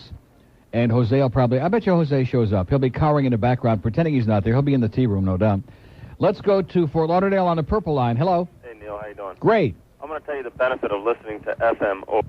That was good, wasn't it? Like that's going to get on the air? Like that's going to get on the air. What the hell does that mean? You mean like him? Was he talking about himself? There's a man with a tremendous inferiority complex using the F word to describe himself, which I think may get some therapy for this guy. Or maybe he can be Erin's first caller on Monday night, and she can soothe your wounds. Open line on the purple line, pound IOD if you have cellular one. That was probably some guy from BellSouth Mobility trying to use to abuse the cellular one line. That's the next deal. The BellSouth Mobility guys are going to be calling up on that purple line, and they're going to try to use it and abuse it. And guess what, guys? It ain't going to work because Cellular One loves us so much. I wouldn't be surprised if we have 10 Cell One lines pretty soon. Here's Miami. Hello. Oh, Neil. Yes. I just want to let you know how disappointed I am with all the people that say that listen to the Ron and Ron show, and they cannot even recognize his voice, man. Yeah. Crazy. What does it tell you? Yeah. Isn't that a good lesson in life for you? I gotta get moved somewhere else, man. Exactly. Now you understand why I'm always so frustrated. I'm not saying that everywhere in America is like a bastion of intelligence, but this town, this state, this is like a hotbed of stupidity. It's like a festering disease here. It's like growing. Yeah. You know what I'm saying? I like Florida. I want to stay here in Florida, but you know any other town where it's just a plane going over, man. Yeah. I think Lutz would be good. Give it a shot. I think that plane's probably on their way there right now. Lutz International. We have an open line in Dade, 751-9463. How's that other? Yeah, see, they're diddling around with us. I don't care what Steve Ziegler says. He's a diddler. Believe me when I tell you that. Anybody in this building knows he's diddled with the best of them. I wonder how that intern engineer is doing. What the hell was? What was his name? That intern? Manny? No, not Manny. What was his name? You know who I'm talking about. The one I was here for about 5 minutes and they dragged him downstairs. That intern, the engineer that you guys had here about 3-4... Marco, what happened to Marco? He's hanging out. That's the problem. Here's Fort Lauderdale. Hello. Hey, Renfreak, how you doing, man? Who is it? All right. Renfro. Hey. What is it? Oh, this is Roddy B. How you be, Roddy? It's Roddy D and Roddy B. Hey, it's, those douchebags. All right. The grease balls, yeah. So what's up? What is with that? All right. I don't have any idea what the hell that's all about. Boca burgers are made out of people. That's kind of good, but that's not the one I was hoping for, but I took it out. I yanked it out. I don't even know where the hell that card is. I'm glad you mentioned that. I think I just ate it. Hey, can I ask you something on the personal side? Probably not. Okay, I won't. About what? So what is with that? This guy actually gets paid good money. All right. All right. Is that on the personal side? I could do that for free. No, on the personal side. Yeah. When was it that you had your first homosexual experience? Heterosexual or homosexual experience came first? Didn't have any heterosexual experience. So it just started off as homosexual experience? Yeah. Why, you're looking for a date? Well, maybe. Yeah, I don't think so. I don't know. I've seen you on TV. You're not bad. Yeah, right. You're my type. You're desperate. You might say that. How long have you been without eyesight? It's been getting worse over the years. Okay, that's obvious. Well, listen, just keep working on it, and I'll be right over. There's a guy he's going to be the second caller on Passion Phones on Monday night from 8 to midnight. Now, what's the deal after midnight? Are we going to have to wait until we tune in ourselves to find out? See, this is ridiculous. I mean, you'd think that this damn Steve Dickel, it's Thursday already. Where the hell is the lineup for next week? What's going to be on at midnight? I mean, the most important thing, and Rick Riley's got a very valid point. What they're doing to that morning show on his station, they're not giving those guys anything. They're giving them a death wish, just like they did with Randy. They're not giving them any assistance whatsoever. What's important is what you are listening to before you stick your head on that pillow at night, where that radio dial is tuned. And then when you wake up in the morning, it's still there. So there are a lot of people up there who, when they're awake at midnight, we want to know what the hell is on from midnight to 2. And allegedly there's some damn show that's going to be on in there, and we don't know what the hell it is. And allegedly Don and Mike are being shifted from 2 to 5 in the morning when almost everybody is asleep, which is a great time for their show. And allegedly the best of Neil is getting the hell out of there, which thank God for that, because enough already with that crap. Over and over and over again. Here's Miami. Hello. Erin Somers. Yeah, another wishful thinker. Here's Cooper City. Hello. Neil. Yeah. How you doing? Great. Just have a little time off. I just graduated from Nova University. Oh! One of your faithful listeners from the Cooper City High days, 87, 88. Who is on it? Zeta. Do I know you? You know my friend Alan. You don't know me. Alan Dresner. Yes, sir. Everybody I was at Aventura. There were guys there. They said, hey, Alan Dresner. We know Alan Dresner. Everybody knows Alan Dresner, but nobody knows where the hell he is. Absolutely correct, sir. Now, did he graduate from U of F? Or I FU? haven't heard from him in several years. See, that's the deal, Al. Now, he called me a couple of times on the air, and I think his face has gone to hell in a handbasket. He's got that Davy Johnson syndrome, and that's why nobody sees him. He won't come out of the house anymore. I'm sure he's in the closet, Neil. I wouldn't be surprised, and I understand, though, his behavior, though, is still as juvenile as ever, so it's the same old Alan. That wouldn't be surprising. That would be him, yeah. And anyway, caller earlier mentioned Mandich. Yeah. And you even said earlier today that if Mandich weren't on that station, 6 people wouldn't be listening on the AM on Dolphin Days. Yes! Yeah. And I have to make a confession. Yes. That since you started talking about Mandich and ripping him, I actually turned him on to see what he was about. All right. Being a Dolphin fan, I think the guy's the greatest thing since there you go. Watermelon. He is a homer. In fact, a lot of people at University of Michigan knew he was a homer. And we have the most homer-erotic broadcast in America. He's an unabashed homer. He roots for the home team. And what's wrong with that? I like that. Exactly. I mean, when he does get a little bit too carried away, I will rip him, like on that one call, but he was emotional, and Zimfer was squeezing him a little bit too hard. Right. And he got a little carried away. But other than that, I don't think there's anything wrong with... Yes! What the hell is wrong with that? Yes. And as long as you mention that one call... If I could ask for a and if it happens to be a really great play that merits double enthusiasm, yes! Yes! What the hell is wrong with that? One more time, Neil, if you could play. I know what you want. I'm looking for it. I want to get it on tape. I'm stalling here. I'm going to play it right now if you ever say goodbye. Goodbye. See ya. Thank you. Well, how do you like that? I am quick, baby. Just ask that Erin Somers. One look. Squirt. That's it, but not from her. She's nice. She is very nice. We're going to give her a big send-off. She's getting $100 million worth of publicity. She's going to be the hottest property this company has ever had their hands on. At least that's what they're telling everybody, even though they don't believe it. She's going to be great. And they are just going to fondle her with care. And, of course, the reason being that Steve Dickel, the program director, has got the hots for that babe. I'll tell you that right now, even though her husband is moving to town with her. He said she's got a great ass. And yesterday he was, you talk about a hands-on PD. Believe you me when I tell you. So has this guy got his apparatus ready yet or what? Second tight end comes into the game. One running back is Greg Hill. Both wideouts are to the left side now. J.J. Burton in motion right. 1st and 10. Kansas City. Bono back to pass again. Has time. He's throwing deep down the left sideline. It is taken away. Intercepted by Gene Atkins. He's returning up the sideline. Go, Gene! About to the middle. He's to the 40. To the 45. He laterals. He knocks down the official. And Troy Vincent is out. Troy! Field. Oh, my God! The 35. The 30. No. He's got it. No. Touchdown! Oh, my God! Gene Atkins and Troy Vincent combine on the interception return, and I think Gene Atkins may be hurt.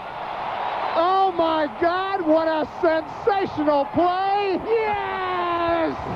Yes! Now, I would like to point something out. It's interesting that occurred at the time that it did, because a couple of weeks before that game, Steve Dickel, our program director, mentioned that he happened to run into one of the tailgate parties to Wayne Huzingi, our good, close personal friend, and actually approached him and introduced himself, and instead of getting a punch in the mouth from Wayne's security guard, Wayne was very friendly, put on the usual good puss that he does in public, and said, and here's the line, verbatim. He says, you know, those Dolphin broadcasts are really coming together. And if ever I heard anything that sounded like two guys coming together, that was it right there at the end of that call. Zimfer and Mandich in stereo. Squirt. It was frightening. Eat your heart out, Peter North. Here's Miami. Hello? Miami. Neil. Yeah. Can you hear me? What's all the beeping? Portland, not Miami. What is all the beeping there? I'm getting paged. Jesus. With one. You're getting paged by Jesus? No, I'm getting Time to put paged on with some one. new sandals. The other ones are starting to smell real bad. Right. Listen. Yeah. Listen. And I'm not making my voice. You're not making your voice? No, I just want to ask you. Where are you with from? With your Italian experience. Where are you from? Where am I from? Yeah. Israel. Israel? Yeah. Oh, my God. Listen. Oy, Vesmir. Oy! Yeah.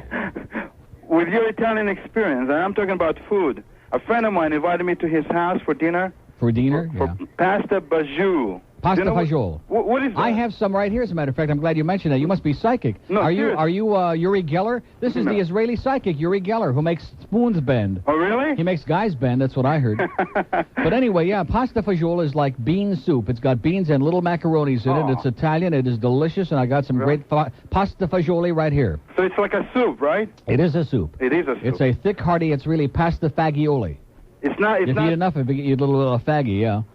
That's what happened to me. I went to Rome too many times and got a little bit faggy.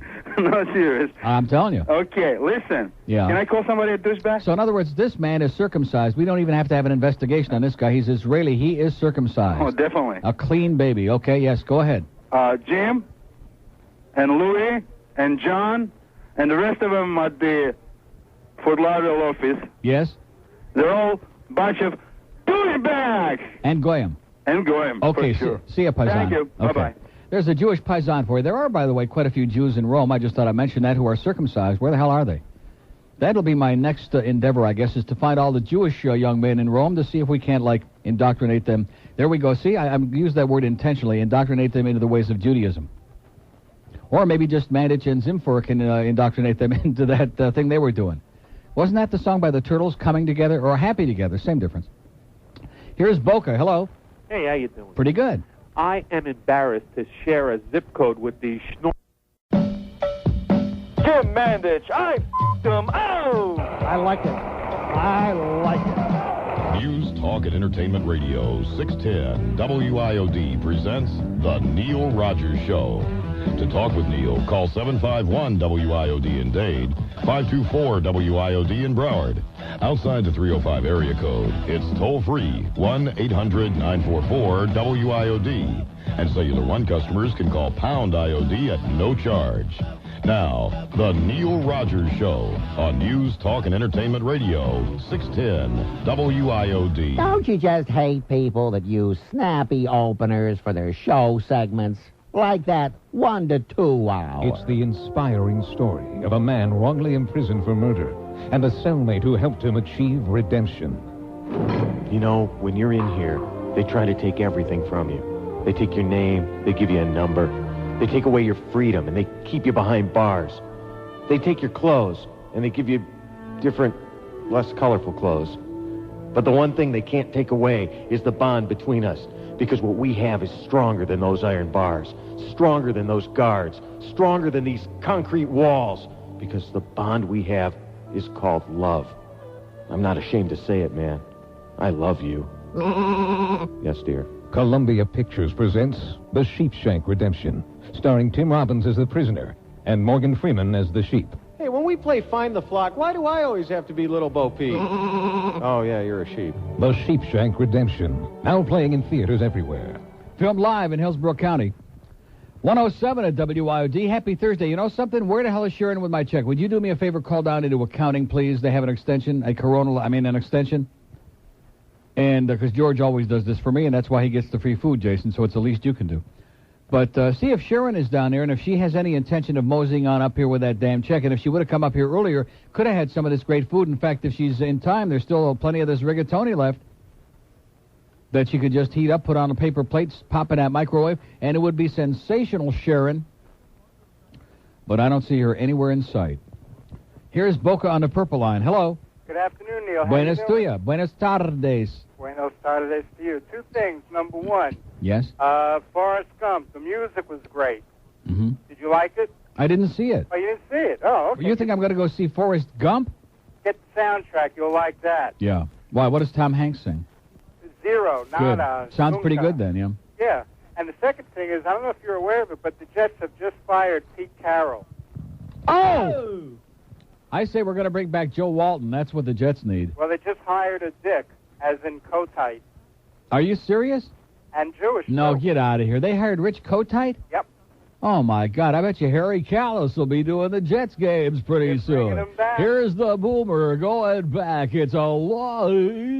Yeah. That's the way it goes. Oh, my God. That is shocking. So, and what's the deal with Vermeil, if I can say that? Well, he'll be going to Philadelphia. It sure looks like it, don't it? Well, Kotite was already out, and they're making away. But I understand that Vermeil wants Mousberger to be there to give him a little oral support on the sidelines. A little piece of the the action. That's as they right. say. That's it. Okay, Neil. Thanks for the good news. You got it. So the Jets continue foundering and floundering, and that's good. You know, I was saying to somebody yesterday, I don't want to make you feel bad because I know you're upset with me. I'm not a Dolphin fan, and I faked my way through the last. I really was for several years, and then they started getting me pissed off, and then of course I don't want to go through it again. You know, they suck.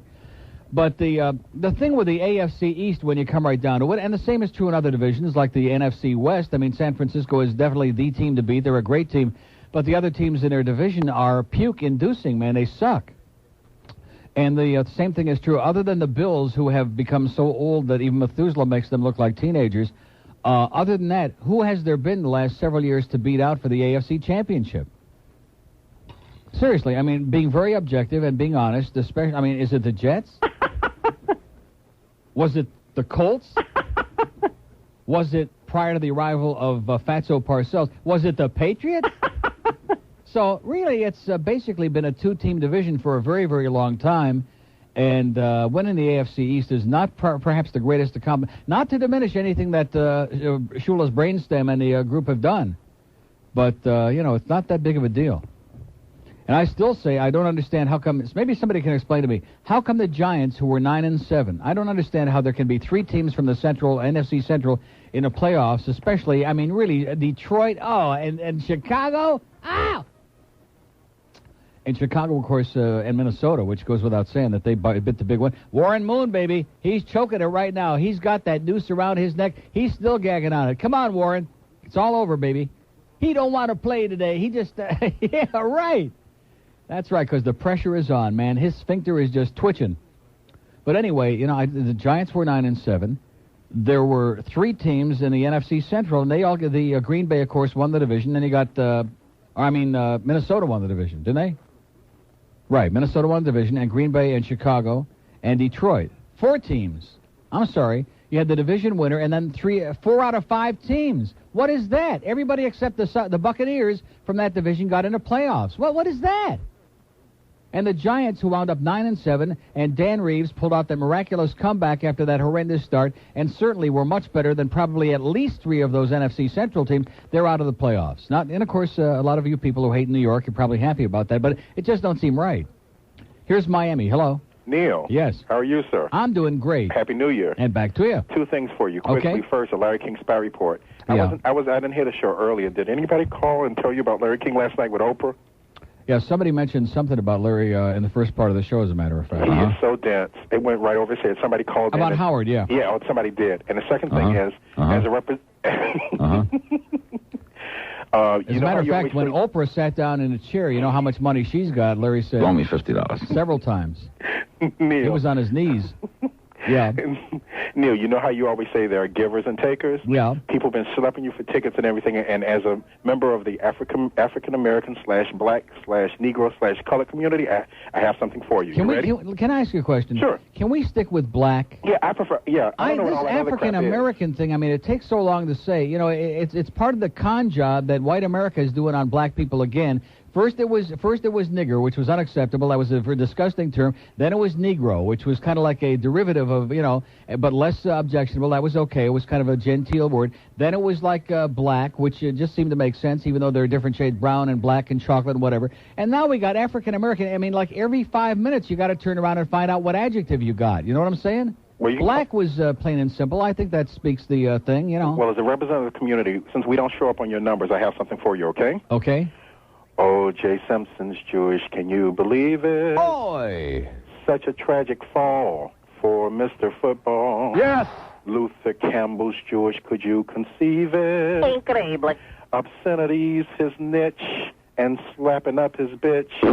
Jesse Jackson's Jewish, so is the Reverend Al Sharpton. Unbelievable. As well as that famous Jewish couple, Louis and Farrakhan. Yes! Spike Lee is Jewish, can't you see it? Boy! And Michael Jackson, too. Oh! As a matter of fact, the whole world's Jewish since I fell in love with you.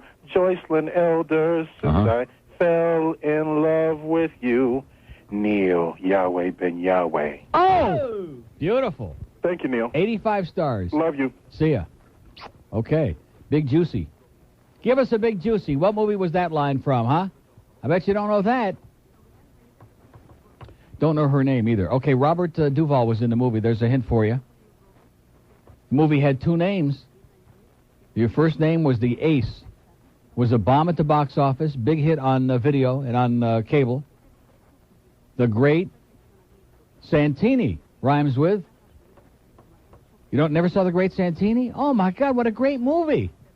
Robert Duvall, that Southern genteel. Oh my God, what the hell is her name that played his wife in there? Not Beatrice Straight. She was in Network. Oh, what is her name? She's always played that Southern. She's great. I like her a lot, in spite of that Southern drawl, which I don't think she has to put on. She is great. Does anybody know? We got to get a call. How the hell we can get a call on that? Maybe call on one of the office lines. Call somebody. What the hell was her name? I guess I'm going to have to look in the book because nobody's going to get through on the thing there.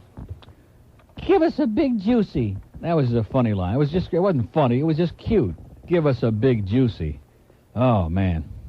Well, let's see. The Great Santini. Now, is it going to be in a book under that, or is it going to be under the Ace? Or look at that. There's a half of a $5 bill in this book. I bet you Roger will be back to get that baby. I think this is Roger Magellan's book. Here's the Great McGinty, the Great Sinner, the Great Race, the Great Rupert, the Great Santini.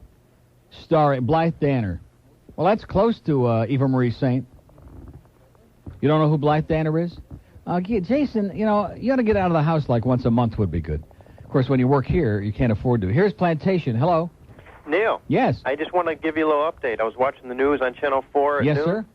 Kelly Craig said bitch. All right. Always loved that Kelly Craig. Yeah, with what Newt Gingrich said? Yeah. She said the word. She Smelly said bitch. Yeah. Yeah. I love, and it goes to show you, she's got bigger ones than Segredo. How do you like that? Exactly. Isn't Much that bigger great? ones. I Yep. knew that he had BBs for balls. I knew it. Okay, that's Thanks it. for the I don't news, want pal. anything. I just wanted to tell you that. Thanks, Neil. Muchas gracias. Bye. See ya. Kelly Craig is a goddess. Oh, yeah. She and Bob Weaver are the only real people over there left at Channel 4. The rest of them are a bunch of pus-filled slime balls who lied through their teeth about the casino gambling thing, and especially that Hank, what's his name, Testarossa, whatever that guy's name is. What an asshole. Goes out there to Vegas and he stands in front of a 7-Eleven or whatever now. Then he goes out in the desert in front of a couple of drunks. Yeah, the Miami Herald pulled the same thing, Mr. Hotshot. Underline the shot part. Yeah, see, they don't have to resort to that because gambling is never going to pass here, and the Indians are going to be raking in billions of dollars. And the same asshole that called on the air that was bitching about, oh, gee, the Indians are making like $10,000 a month apiece. They're going to be making $1 million a month apiece, and we're all going to be sitting here holding hind, you know what? End. Here's Miami. Hello. Hey, Neil, what's up? How you doing, sir? Pretty good, sir. I parked your vet a few years ago at Calder Racetrack. You remember me? Oh! Now, let's see. Which guy is this? I'm circumcised. That helps. Who is it? My name is Brian. Brian? Well, that was too long ago. I don't know who you are, Brian. Now, who was the guy that used to be the valet parking guy that I knew that used to make himself into a celebrity? It wasn't you, Brian. No, probably some Puerto Rican fella. No. What the hell was that guy's name? He used to, I used to give him a big tip. I mean, yeah. You parked my car, Brian. Were you like a real hot number? And I said, hey, come and park it again, or just stay in there and I'll take you home? Well, you gave me a handsome tip, and you kind of squeezed my hand very hard, but... Did I? Well, there was a little message in there, Brian, but it never works. It always, it's cute, but it never works. I'll tell you what, this is my first time calling. I've been a long-time listener, though. I got a question for you. Yeah, now wait a minute. What are you doing now? Just hanging around. You don't have a job? No, sir. I listen to you all day. Oh, that's better. That's better than a job. It's much more educational, and the price is right. You don't have to use up a lot of gas. And I crank call BellSouth customer service line. Okay. All right. My question is, you got to fill me in. Okay. You have to fill me in on what happened between you and Alan Dresner, because I went to high school and college with the guy. You know something? Unfortunately, nothing happened between me, and I can't... Now, you see, there's two different... And, of course, people in the audience, they don't know who it is, but there's a lesson here. And I've said this many times before. Just because somebody looks great, whether it's a male, female, or undecided, doesn't mean that they're a great person. And sometimes people who are fantastic looking turn out to be just assholes. And Alan, to me, Alan was really... and sometimes if you go to school with somebody and they're such a pain in the ass, you can't be objective in the fact that they look good. Like even, seriously, even the girls at Cooper City High didn't want to go out with him because he was always flashing and mooning. He was just such a jackass, even though he was a great-looking guy. He really was. Exactly. Alan, he was a little over the edge there. yeah, but he was a good-looking young guy, I'm telling you. When I first saw him at the Melting Pot down in Kendall, I just about I was drooling into my fondue. It was drool fondue. And he started hanging around, we had all those Cooper City and Piper High kids. And everybody kept telling me what a jerk he was, and in many ways he was. But he just, I have a soft spot in my heart for Alan. So you guys were just friends, huh? Well, what do you mean we were just friends? I don't know. There What were did you- rumors. There were rumors flying around of something more. Yeah, don't I wish? Well, that's oh, why I'm asking man. you, sir. I'm not believing anything I hear. Oh, baby, don't I wish? I want to hear it from the horse's mouth. No, he just, Alan's as straight as a hangnail. I mean, yeah, he was getting plenty of action from what I understand. Well, from the all ladies, sides. from the all real sides, ladies. probably. Perhaps some farm animals as well. Well, that might be it. At least they don't talk back anyway. They don't care about your attitude. But I don't know. I can't. Everybody and their brother knows Alan Dresner. He went off to Gainesville. He called me a couple of times from school up there. When he came home from school, called on here, and he's vanished. Now, Bob from Cooper City, which I don't know if you remember Bob. Last name would help. Bob Garrison? No. He was working at Circuit City. He came out to our remote at the thing. Was it Aventura? Wherever the hell it was, at the fountain shops. And he's doing real well. Married, got a baby on the way, and just doing great. That's cool. Yeah, I'm just giving Alan a hard time. We were good buddies in high school, actually. Well, now let's turn this thing around, okay? Oh, here's my check. Thank you so much, Sharon. Thank you. You're just here. You want the rest of my rigatoni? Please heat it up. It's delicious. Put it on a plate. Put it in the microwave. It's the best. And then I won't eat all the rest of that. I had 2 pounds of it. But anyway, so you and Alan used to shower together in high school. Is that what you said? From time to time. Now he was Jewish, of course. Are you Jewish, Brian? Absolutely. Oh, so we had 2 circumcised guys, so we don't have to worry about the cheese part. You we better can cut believe that it. away right off the bat. Let's have none of that. So cheese. you used to shower together in gym class, right? None of that Limburger. Brian? Yes, we did. You did. And? No, I'm just kidding. We didn't shower together. We were just buddies. We were straight buddies. And you were straight buddies and you never showered together? Of course not. Jim Mandit says all good buddies, if you're real buddies, have to shower together once in a while. I'll keep that in mind. Yeah. All right. So in other words, you don't know like which was the better in doubt. Not that I really care. Now, how tall are you, Brian? 5'11". 5'11". Now, I would say Alan's about like 6'1". No. 6 feet? No. 5'11"? Less. 5'10"? Maybe 5'9", 5'10". No, about 5'10". Okay. So in other words, you got an inch on him. Is that what you're saying? In more ways than one. Okay. Well, we believe you, Brian. Okay, sir.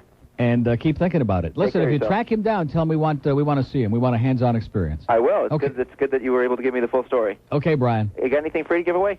My love and kisses. I hate to suck up to you, but it's something I had to do. See ya. Take care, Neil. There's lovely Brian, who once parked my car at Calder Race Course. I think I'm going out to Gulfstream. I got my passes, or at least some of them at home. And I got my, Gulfstream is happening, even though, of course, you got those Hallandale. See, that's the only reason I haven't gone to Gulfstream the last couple of years is because those blue hairs in Hallandale, oh, my God, it's just one of those vey experiences. But it's a beautiful plant, and the weather is still nice and mild and balmy, and they got some great racing this year. And why the hell not go out there and go on up and say hi to Tom Durkin and my other good close personal friends in the press box like Hank Goldberg and Tom Jicka? Huh? That would be kind of an interesting thing. No, Hank and I always get along great in the face-to-face, puss-to-puss, in person. Because, basically, it's not that I dislike Hank, because I really don't. It's just that he's I don't know, he's just full of crap. But when you see, like at the hockey games, I would see Hank, and I thought, well, this is nice that he's actually coming out. He admits he knows nothing about hockey, but he came out to a few games, and we always had, like, a pleasant conversation, and he always, like, gave me that fat puss look, and, he's okay. But he's just so full of crap. If you just stop not dropping so many names and stop making so many bad predictions and stop trying to be what you aren't, Hank, like a major talent. It's 122 at WIOD. 610 WIOD. May be hazardous to your mental health. I think you got a point there, Jason. Jason and I were just having a little conversation about the big wedding coming up between Jay Heiler and Jessica Aguirre next door at Channel 7. And it's one of those on-again, off-again deals, evidently, because Jessica, after I exposed certain rumors on the air the day following the big announcement, she was no longer wearing that engagement ring on the air, is what we understand. And, well, he does have an engaging smile. That's what Craig Stevens said. Or an engaging... We have an open line in Broward. Are they engaged? Oh, that's the deal. Craig Stevens and Jay Heiler are engaged. All right. Oh! Well, I hope that our ex-newsman don't get upset about that. These jealous... Here's Dania. Hello. Yeah, hi, Neil. Happy New Year. Back to you. Was down at Aventura, bought your Best of Neil Rogers Thank you so CD, much. Great. and it's great. It is. Neil, you were talking about the blue hairs of Hallandale. Oi! Yes? Well, you know Nikki Grossman, right? Oh, yeah. She ruined Fort Lauderdale. I was talking about blue hair, not blue body. Oh, my God. Talk about the old wide body. What a cow. Right. What a cow. They have a truck that goes behind her that's ahead of her, wide load ahead. Yeah, absolutely. Yeah, well, she's got the town passed an ordinance. I was down there yesterday. I was so pissed off. I went down there trying to ride my bike, and the cops told me I had to get the hell off the boardwalk. Yeah. Because the Canadians can't stay away from the bike lanes. Well, there's a sign in Hallandale that says no kikes on bikes. Now, I don't know what that means, but... Oh, is that what that says? I'm sure Sonny Rosenberg won't take kindly to that. Well, she's ruined Hollywood just like she's ruined yeah. Well, Fort Lauderdale. At least she's consistent, though, you know? Yeah, she really is consistent. She's the only commissioner who can actually dance with herself cheek to cheek. Well, you know, if she likes the Canadians Boy, so can you well, imagine the roids that she pops every now and then, huh? Wow. You know? What is it? I said she likes the Canadians so damn well. Why doesn't she move north with Hey, them? we'll pack her a salami sandwich, a big one. Boy, I'll tell you.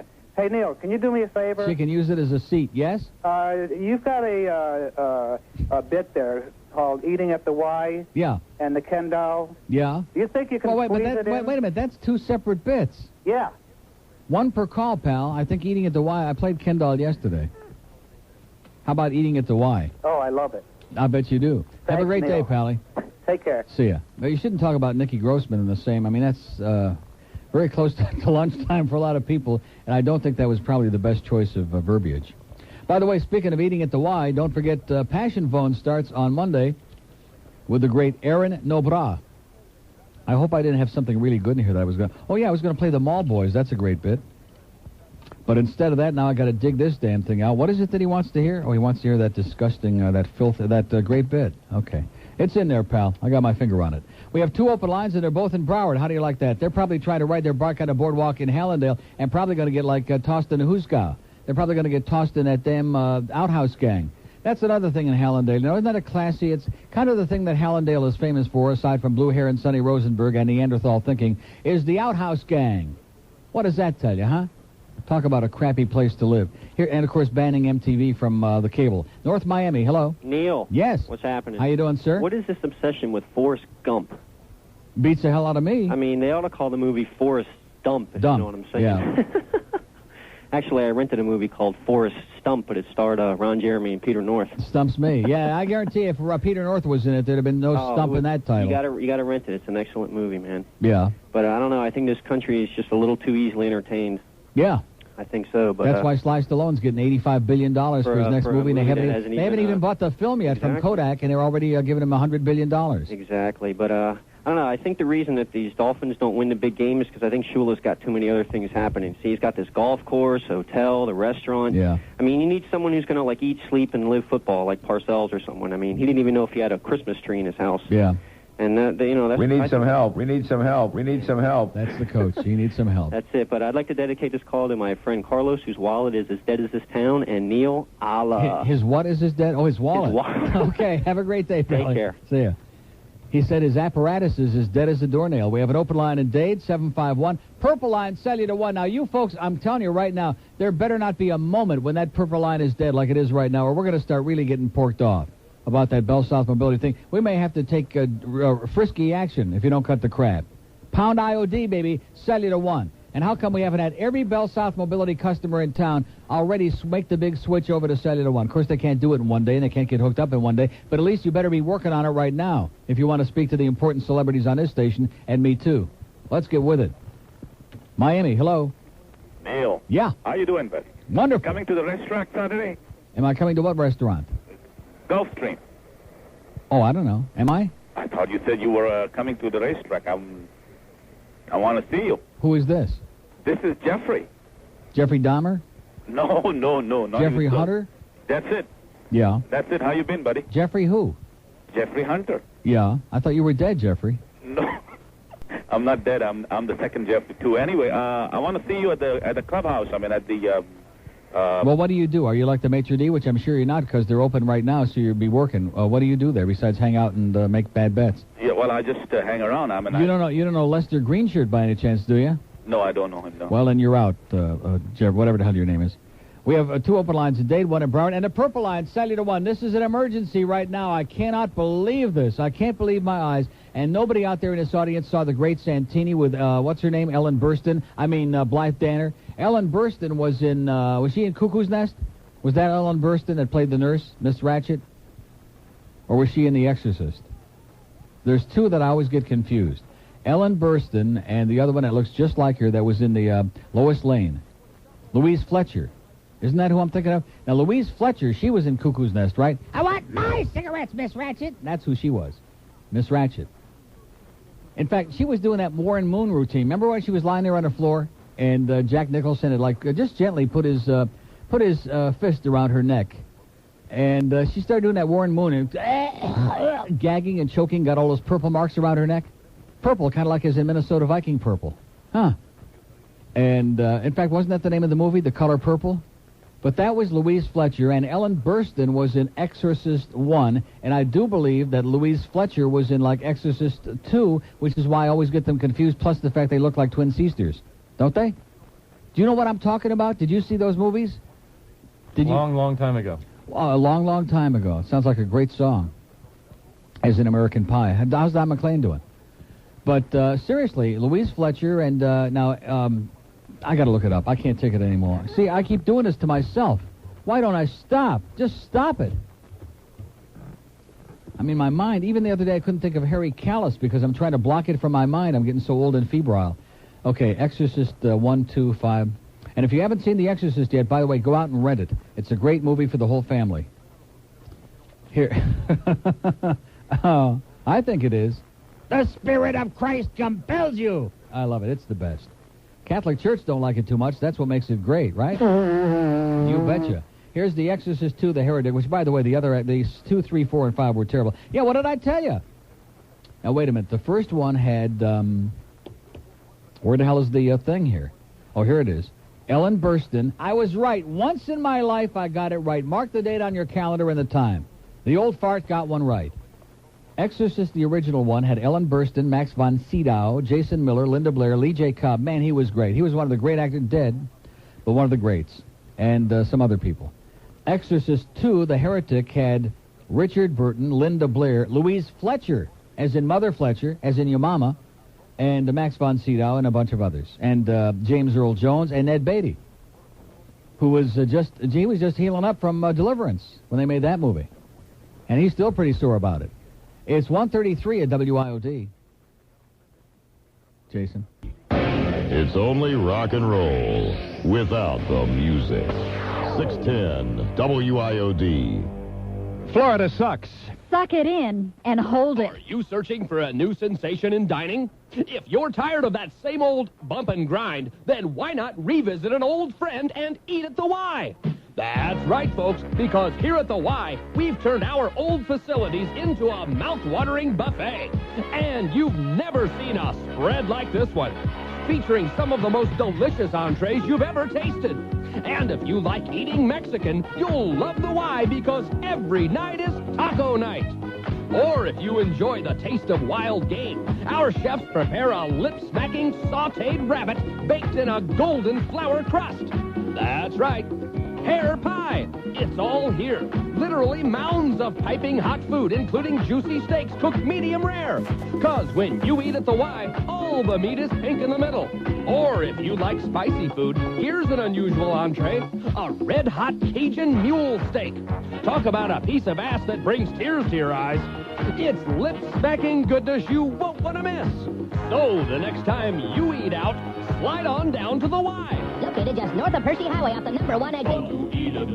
Why? Oh, what was that? What was that? It's 1:37. That was me. I had a slippery finger on that one. Sorry, Phil. Okay. Dry it off. Oh, speaking of that, by the way, did you hear Jennifer start the 1 o'clock news? You guys are so slow. They're probably practicing right now. Starts out the 1 o'clock news. She says, for 32 cents, you can lick Maryland. Start licking. Unbelievable. Now, she is a little bit cold, but most guys, they don't mind. And, you know, can I be honest with you? And this will raise... I said the other day that Christy Brinkley wasn't all that great, and I really don't think she is. Did I say Christy Brinkley, or did I say the other one? Now, see, there we go. I just solved Ellen Burstyn and Louise Fletcher, and I'm getting that all confused again. I did not say Christy Brinkley. I said... Cindy Crawford. I'm sorry, Christy. Christy Brinkley's hot. Cindy Crawford's a skank. Not a skank, but she's nothing. She's nothing. Even Johnny Crawford used to look better than her. He was a lot prettier. But anyway, what am I talking about? See, there it goes. It's right down the drain. I just want to show you right on the air how senile I am at this point. It's all gone. No, but the thing about Marilyn Monroe, seriously. What was the big deal with Marilyn Monroe? Now, she had nice hooters. She had a very nice body. And she did. She was in that movie where the wind and the thing kept blowing her skirt up to her waist, up to her armpits. But other than that, what was the big deal with Marilyn Monroe? I mean, Bobby Kennedy must have seen something, and also JFK. They must have seen something there that didn't meet the eye, or maybe it did meet the eye.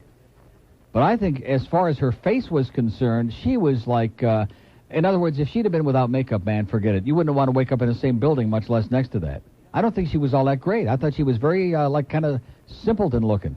But what do I know? So anyway, we got the Marilyn Monroe stamp now for just 32 cents. You can lick it. Start licking. Here's a lady in Boca. Hello. Hello. Hi. Hi, it's Robin. I'm here on vacation. From where? From Toronto. Oh, from Toronto. All right. Yep, and I'd just like to say that I'm not a big mouth. Where the Montrealers are the big mouth. Oh, they're the worst. The Pepsis, the frogs. I'm here at a cemetery or Century Village. Cemetery Village. You got that right. And the Montrealers, they're so loud. The most obnoxious, the rudest. They're fat. They drive slow. They're cheap. They're the cheapest people on the face of the earth, next to the French, and of course they get that from the French. Yeah, but all the in the same Torontos family. aren't bad. Huh? We come here about a couple times a year. Yeah. And So let me ask you something. Now you must. I hope you're a big Maple Leaf fan. yes. Oh, come on! Don't say yes like that.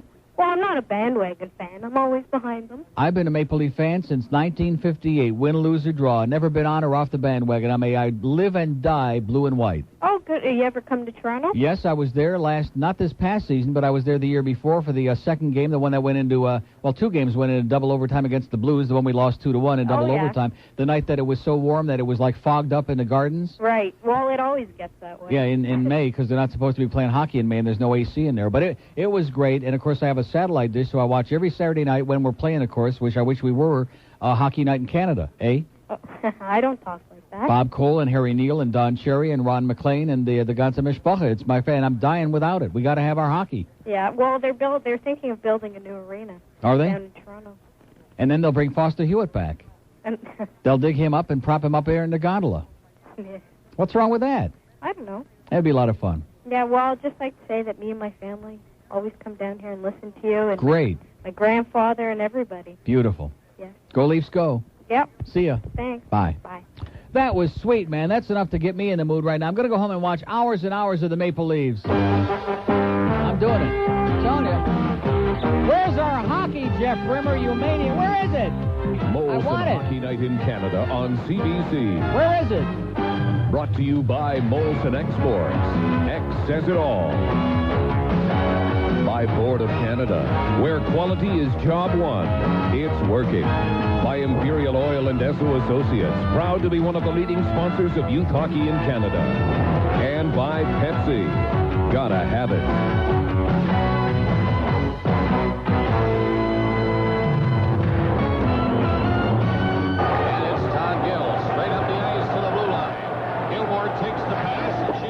Center. Raffles on the boards. Borshevsky couldn't stop it. Gill again. 3 Blues chasing him. And Gill fires it in. There's Gilmore. And Borshevsky. Borshevsky. Two great chances. Scramble for it. And it's still out of there. Into the corner. Andrew Chuck got a great chance. And then another. McCown kept it in. McCown's drive. A high riser on the glass. Stop to the other side by Gill. Gilmore back to the net. Andrew Chuck in front with Borshevsky. It is Gilmore waiting. Waiting. Around the net. Waiting. He's open. Gilmore! Solo job! And he's won it in the second overtime period. How about that? This is Joe Ball, the voice of the Toronto Maple Leafs. They don't come any better than Neil Rogers. Goosebumps, baby. Goosebumps. How's Bill Hewitt doing? Oh, I can't take it. Where's our hockey, huh? To hell with this stupid football, man, with all these choke artist teams. Where's the Beezer when we need him? Oh, by the way, how they coming on that silent auction? I'm getting choked up now. At Denny Potvan's place. See, we don't get any, we're just out to lunch. Our Center One total's $87,403. Tuesday night will be 5 to 9 at the Pizza Loft again, 69th and Flagler upstairs for another fundraiser. And we'll have all the shirts and CDs and cassettes and beautiful people up there. And Jeff Cohen, of course. Well, nothing's perfect. And that toll-free number, Capture Glory, you can get all your stuff through them, 1-800-610-6285. Want to get that 100,000 mark. We really got a shot at it. Now we got almost 90 grand with like 26 days to go. Let's get out there and do it, baby. And where's all those big checks coming in from all my good friends that I don't see any of them? Here's Miami. Hello. Neil, good afternoon, sir. Buenos Happy New Year. dias. Buenas tardes. I was listening, had a little radio accident, listening to Hank Goldberg. That is an accident, yeah. When you run into Hank, that's a massive accident. And that was it was last Thursday, the 88 hour, when he had Brian Cox on. Oh, Brian was on. And he's still pissed off. That was funny. It is. And someone called him, said his exact words were, Brian Cox being a role model is everything that's wrong with society. Right. And the guy said something, he goes, Neil Rogers was right, and Hank just went nuts. Really? He goes, something, Neil Rogers. Hey, stupid. And then he called you guys the Dolphins fag ship. Oh, yeah, he's doing that all. That's his big comeback, yeah. Everything with me is fag this and fag that. How's your wife doing, Hank? Haven't seen her around lately. Who's Hank bedding down with these days? I don't want to know. Or what? Mm-hmm. All I know is Zagaki's eyebrows look pretty nervous lately. They've been twitching. They're twitching a lot, and his eyebrows, too, yeah. Did you finally catch that movie I talked to you about a couple weeks ago? Which one? Bound by Honor. No. That prison one? No, I did not. You didn't rent it? Bound by Honor. It would now, be... that's not honor with a U in it like the Canadians do, H-O-N-O-U-R. No. Just H-O-N-O-R. It'll either be under Bound by Honor or Blood In, Blood Out. Blood In, Blood Out? Yeah. You got to see the guy in this movie. The leading... Oh, I see. You got to see in other words, there's a hot number in the movie. Now we're talking. I thought you were going to give me another one of these movies that was like an intellectual story. I just want to see some hot bodies. I don't care about story. Yeah. Well, that's why Forrest Gump, who wants to see Tom Hanks with or without clothes on? Forget that. I want to go see some interesting-looking people. I can see ugly people at home in the mirror. I don't need that. And there you go. Neil, can I get one shameless request? Anything you like, pal. If there's time, the Pope smokes dope. There's time. Okay. Have a great life, Pally. You too. Hasta K. See ya. Okay. See ya. Okay, we had enough of our Leafs there for a second to get me going. That was great. There's the winning goal, eh? Game 1 against the St. Louis Blues, eh? They don't talk that way. Don't talk about them that way. They don't speak that way, eh? The Pope smokes dope. How is the Pope doing, by the way, huh? Is he doing okay? Is he in good health? Is everything copacetic? Are they doing their usual right-wing, fascistic, repressive, overpopulating the world thing? That's a good thing to know. The Pope smokes dope. The Pope smokes dope. God gave him the grace. The Pope smokes dope. He likes to smoke in mass. The Pope smokes dope. He's a groovy head. The Pope smokes dope. The Pope smokes dope. Oh yeah. Oh yeah. Oh yeah. God is higher masculine. Satan's higher back. Popes in Rome get stoned on grass. Jesus freaks out back. Jesus Christ, a super hippie, never shut up junk. Popes in Rome get stoned alone. Priests in church get drunk. The Pope smokes dope. God give him the grass. Hey, stupid. The Pope smokes dope. He likes to smoke a mass. The Pope smokes dope. He's a groovy head. The Pope smokes dope. The Pope smokes dope. Oh yeah. Oh yeah. Oh yeah. Taking Jill went up the hill to fetch a pail of water. Jill forgot to take a pill, now she's got a daughter. Taking pills is not a joke for a groovy Pope. Buzz control can be a toke of marijuana smoke.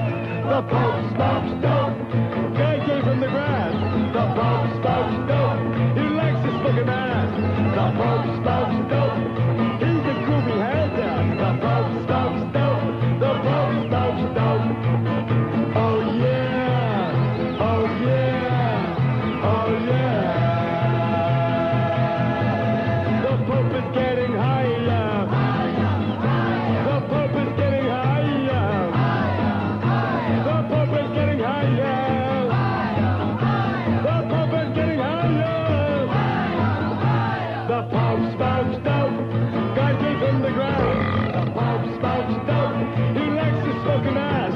The Pope smokes dope. He's a groovy head. The Pope smokes dope. The Pope smokes dope. The Pope smokes dope. The Pope smokes dope. Cha cha cha. Yes.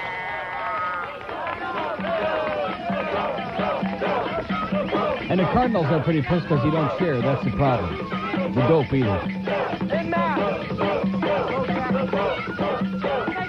So anyway, this afternoon, Phil Hendrie picks up where he left off yesterday with that great interview. I think Ron Diaz is going to be on today. Not. This is your pussy station. It's 148 at WIOD. 610 WIOD. Use only as directed. Hey, Neil. F*** you.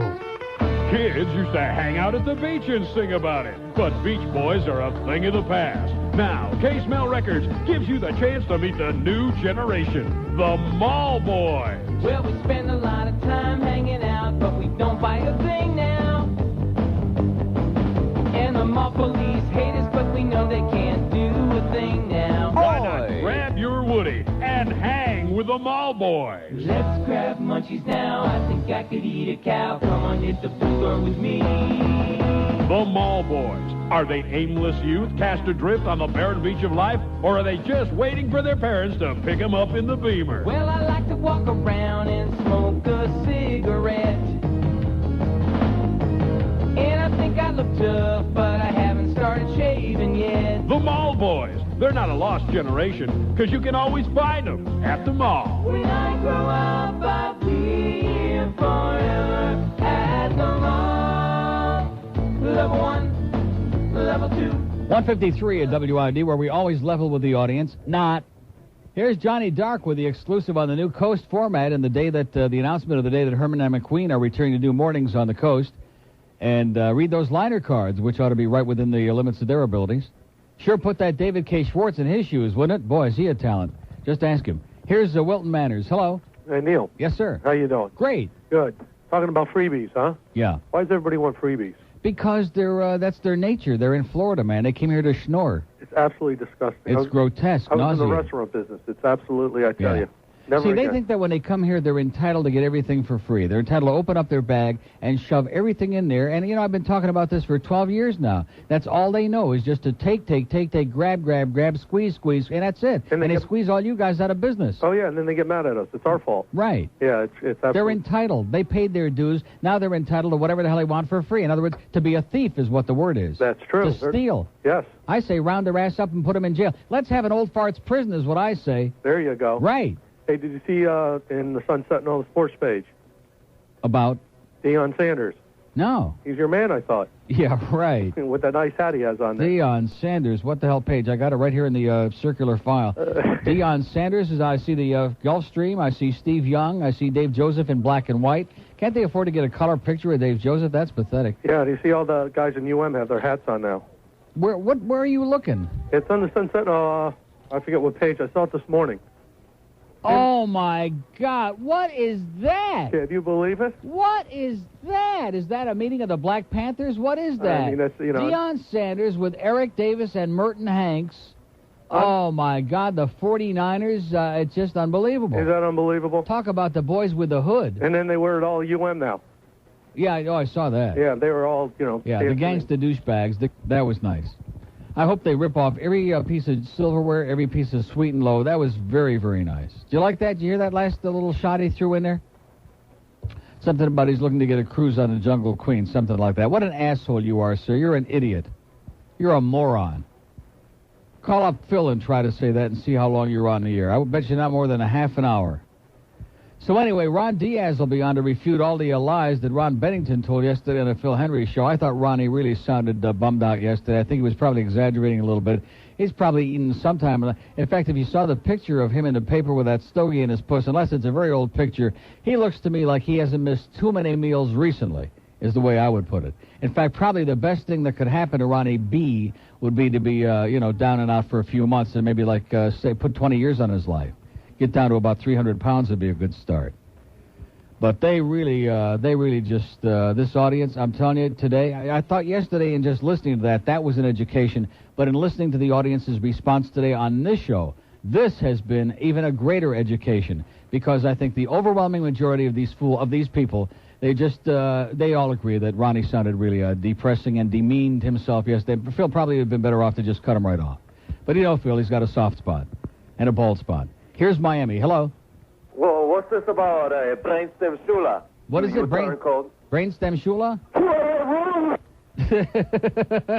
What is it? That was definitely Bo Camper, man. If I ever heard a guy blowing it through a strainer, that was him.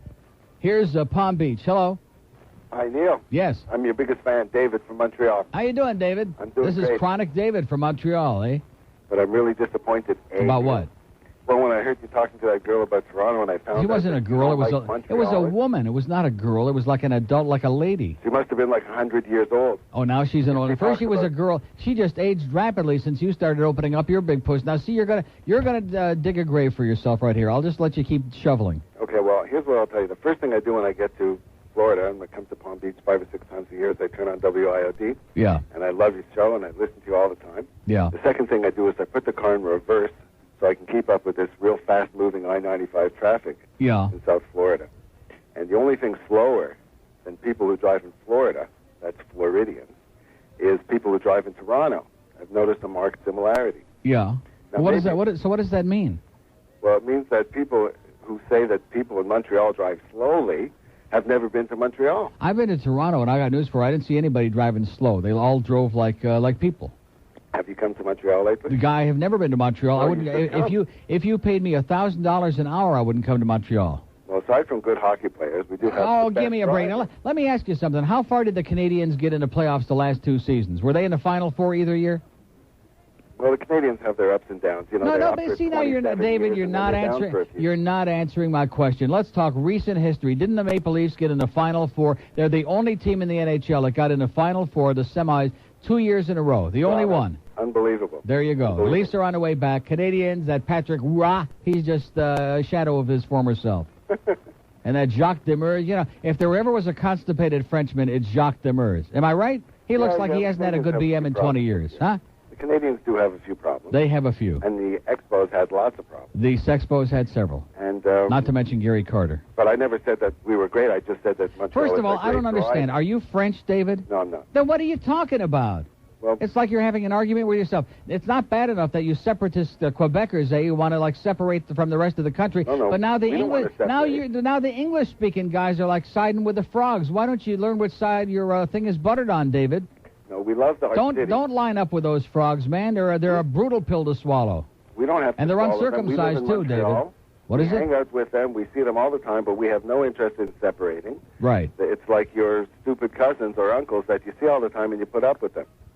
But you don't have to, love them and agree with them. There you go. Whatever you said, David. But Neil, Hallelujah. I have one more In the last question. 10 seconds, yes.